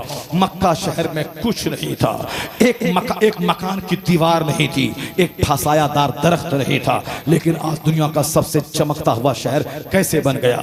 जनाब इब्राहिम अपने दूध पीते बच्चे और अपनी बीवी को लेकर छोड़ दिए। बीवी पूछती रही कि क्यों छोड़ रहे हैं, कोई जवाब नहीं मिला। जब तीसरी दफा बीवी कहती है क्या अल्लाह का यही हुक्म है क्या, जनाब इब्राहिम कहते हैं हाँ अल्लाह का यही हुक्म है। तो फिर वो क्या कहते हैं, इज़न ला युज़य्युना, कहते हैं जब यही हुक्म अल्लाह का है मुझे यकीन है कि मेरा खुदा मुझको ज़ाय नहीं करेगा, मेरा खुदा मुझको ज़ाय नहीं करेगा। वह यकीन था जनाब हाजरा का कि आज मक्का दुनिया के सारे शहरों का सरदार उम्मुल कुरा बन गया। जनाब इस्माइल जवान हुए, उनकी शादी हुई। जनाब इब्राहिम कभी कभी आते थे फिलिस्तीन से देखने के लिए और देख के चले जाते थे। जनाब इस्माइल घर में नहीं थे, उनकी शादी हो चुकी थी। एक खातून घर से निकली, जनाब इब्राहिम ने कहा माशाल्लाह, जनाब इब्राहिम ने कहा कि कहाँ है इस्माइल, कहा वो बाहर शिकार को गए हैं। कहा कैसा गुजर बसर चल रहा है, कहा बाबा बड़ी तकलीफ से गुजर बसर चल रहा है, बहुत बड़ी मुसीबत है जिंदगी में। जो आजकल की 99% औरतें बोलती हैं इसी तरह की वो खातून की जबान से इसी तरह के जुमले निकले। चाहे साहब वो हलचल सिवानी जैसा जबरदस्त अनाउंसर क्यों ना हो, वो 1 लाख अपनी बीवी को क्यों ना दे के आ जाए, फिर भी 2-4-10 दिन के बाद बोलेंगे बाहर घूमिएगा कि पैसा भी की दीजिएगा कि घर कैसे चलेगा। अरे 1 लाख जो दे के आए थे, 1 लाख नजर आता है, इतना उड़ाते हैं वो सब नजर नहीं आता है। फ्लाइटे पे चलिएगा कि घर का भी ख्याल रखिएगा। 1 लाख दिया, 2000 का नोट अब बंद हो रहा है सितंबर में। अरे जो नोट वगैरह है तो लाओ उसको जमा कर दे बैंक में। जुनैद जमाली ने मुझसे कहा कि 1000 का नोट जब बंद हुआ, बीवी को मैं हमेशा बाहर जाते हुए 2000-4000 दिया करता था। पूछा कि 2000 का नोट है तो लाओ, डेट खत्म हो रहा है, बैंक में जमा कर देंगे। वो बोली कि आपने दिया ही कब है जो रहेगा, आपने दिया ही कब है जो रहेगा। ये 99% औरतों की यही कहानी है। चाहे हर ईद में कपड़ा दें, एक बार बोलते हैं कोरोना काल है, प्रोग्राम नहीं चला है, पैसे नहीं है, जो बैंक में जमा है उसी को 2 साल से खा रहे हैं। तो अरे आपने दिया, हम तो सोच रहे थे यही जवाब दीजिएगा, आपने दिया ही कब है जो दीजिएगा। बस एक जुमले में सारे एहसानात को भुला देने वाली मगर है बहुत काम की चीज। मुस्तफ़ा ने फरमाया है सीधा करना चाहोगे टूट जाएगी, और टूटना तलाक है, तेरा घर बार सब बर्बाद हो जाएगा। ये बहुत काम की चीज है। इस पर जरूरी नहीं कि तेरी माँ को चाय बना के दे, तेरे बाप का बिस्तर झाड़ दे, उसके पास जरूरी नहीं कि वो तेरे बच्चों को स्कूल पहुंचा दे।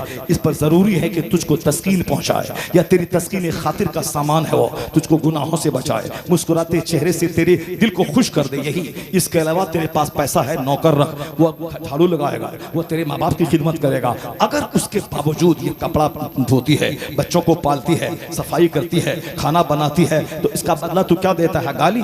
इसका बदला क्या देता है? मार। इसका बदला तू क्या देता है? तलाक की धमकी। वह बेगैरत है जो इतनी खिदमत करने वाली औरतों पर जुल्म करे कि तू क्या करेगी, तू क्या देगी। उनकी बोली है यही कि तुमने कुछ नहीं दिया। वह नाशुक्री करना उसकी फितरत में दाखिल है, टेढ़ापन उसकी फितरत में दाखिल है। हुजूर ने सारी बातें खोल खोल के बयान कर दी है। या टेढ़ी है, नाशुक्री करती है, मगर काम की चीजें फायदा हासिल कर। आज तू घर से बाहर 2 साल तक रहता है, तेरे बाल बच्चे घर में रहते पढ़ते पढ़ा, कौन है? वही तो करती है। तेरी जुदाई का दाग वही तो सहती है। ये मोहब्बत की चीज है, मार की चीज नहीं है। कोई शौहर बोले कि मैंने मार के ठीक कर दिया, मैं गुलामी लिख दूंगा, ये मार के ठीक ही नहीं हो सकती है। ये पैसे से ठीक भी ना होगी, मार से भी ठीक ना होगी। सिर्फ एक मीठा जुमला है जो उसके सारे गम को भुला देता है। सिर्फ इतना कह दे कि बिरयानी बड़ी जबरदस्त बनी है, इतना कह दे आज का हलवा इतना जबरदस्त बना है कि आज तक तुमने इतना हुनर छुपा के कहां रखा था, वह झट से उठेगी और ज्यादा डाल देगी और फिर कुछ बना के लाके देगी, वह पंखा झेलेगी, बस सिर्फ प्यार का जुमला, एक जुमला उसके लिए काफी है। मगर इस शौहर से होता नहीं है। यह शौहर से की जबान से डांट, शौहर की जबान से गाली भेज देंगे, तुम्हारा बाप ऐसा, तुम्हारी माँ ऐसी, तुम्हारी बहन ऐसी, तुम्हारा भाई ऐसा। ये बेगैरत शौहर है। हुजूर की 11 बीवियां, मगर एक बार भी मुस्तफा ने किसी को एक तमाचा भी न मारा है। 11 बीवी, एक बीवी को दिन रात लत्तम जुत्तम, और वहां 11 बीवियां हैं, एक तमाचा भी मुस्तफा ने कभी अपनी बीवी को नहीं मारा। मर्द औरत को मारे, सिर्फ नाजुक कमजोर औरत को जो मेरे निकाह में है, कमजोर है, माँ बाप भाई बहन सारा संसार छोड़ के आई है, उसको मारने का जानवर की तरफ पीटने वाला खुद जानवर है। हुजूर की सुन्नत सामने रहे, सरकार ने कभी अपनी किसी भी अज़वाज मुतहरात में से किसी को एक तमाचा नहीं मारा। अलबत्ता हुजूर जब नाराज होते थे खामोश हो जाते थे, तो हुजूर की खामोशी 1 लाख डंडा से बढ़ के होती थी। सरकार खामोश रहे, समझ जाती थी आपकी बीवियां, हम मुसलमानों की मुकद्दस माएँ के सरकार नाराज है, बस खामोशी से सीना हिल जाता था। जनाब आयशा के घर हुजूर ठहरे हुए थे, एक आपने खाना बनाया, दूसरी आपकी बीवी मुसलमानों की मुकद्दस माँ ने खाना इनसे पहले पहुंचा दिया। सैयदा आयशा ने एक तमाचा मारा, उस कनीज के हाथ में सारा खाना गिर गया, प्याला सारा टूट गया। सरकार की बीवी है वो, ये भी है, वो खाना बना के भेजी है, प्याला टूट गया है। अगर कोई दूसरा शौहर होता तो अपनी बीवी को खूब मारता, कहता तू भी बीवी है, वो भी बीवी है, वो पहले बना के दे दिया तो तुमने क्यों मारा, तुमने तौहीन की है मेरी, वो खाना मेरे पास भेजा था। हुजूर ने कुछ नहीं कहा। सरकार रहमत दो आलम है, वो तो साहब हिकमत के समंदर है। आका ने कुछ नहीं कहा, नीचे बैठ गए, प्याले टूटे के सारे टुकड़ों को जमा करने लगे, और जो कनीज लेके आई थी खाना उनसे कह रहे हैं कि देखो तेरी माँ को गुस्सा आ गया है, और फिर खुद से सारे टुकड़े जमा करने लगे। सैयदा आयशा ने जब देखा कि हुजूर ने न डांटा न कुछ कहा, बल्कि टूटे हुए टुकड़ों को जमा करने लगे, वहां से आ गई, कहा हुजूर गलती तो हो गई, अब इसकी तलाफी कैसे होगी, सरकार इस जुर्म का दाग कैसे धुलेगा।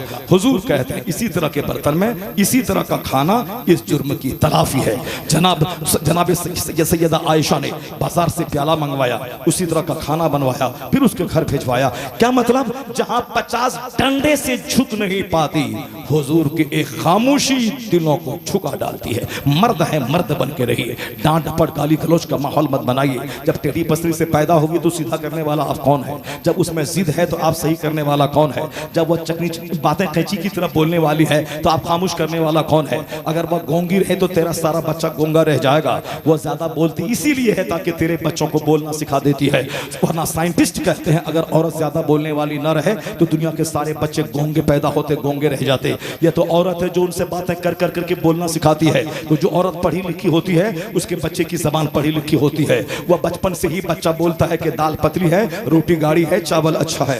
वो नहीं बोलता गांव देहात के बच्चों की तरह कि दाल पतला है और रोटी बड़ा अच्छा है। वह पढ़ा लिखा आदमी मदरसे में 10 साल पढ़ने के बाद तब समझता है कि यह मुज़क्कर है, यह मुअन्नस है। लेकिन जिस माँ की जबान अच्छी हो और जो बच्चा 5 दिन का है उसी दिन से माँ उससे अच्छी उर्दू बोलती है, वो बच्चे की जबान जब खुलती है वो नहीं बोलेगी कि भी जिंदगी में कि रोटी पतला है।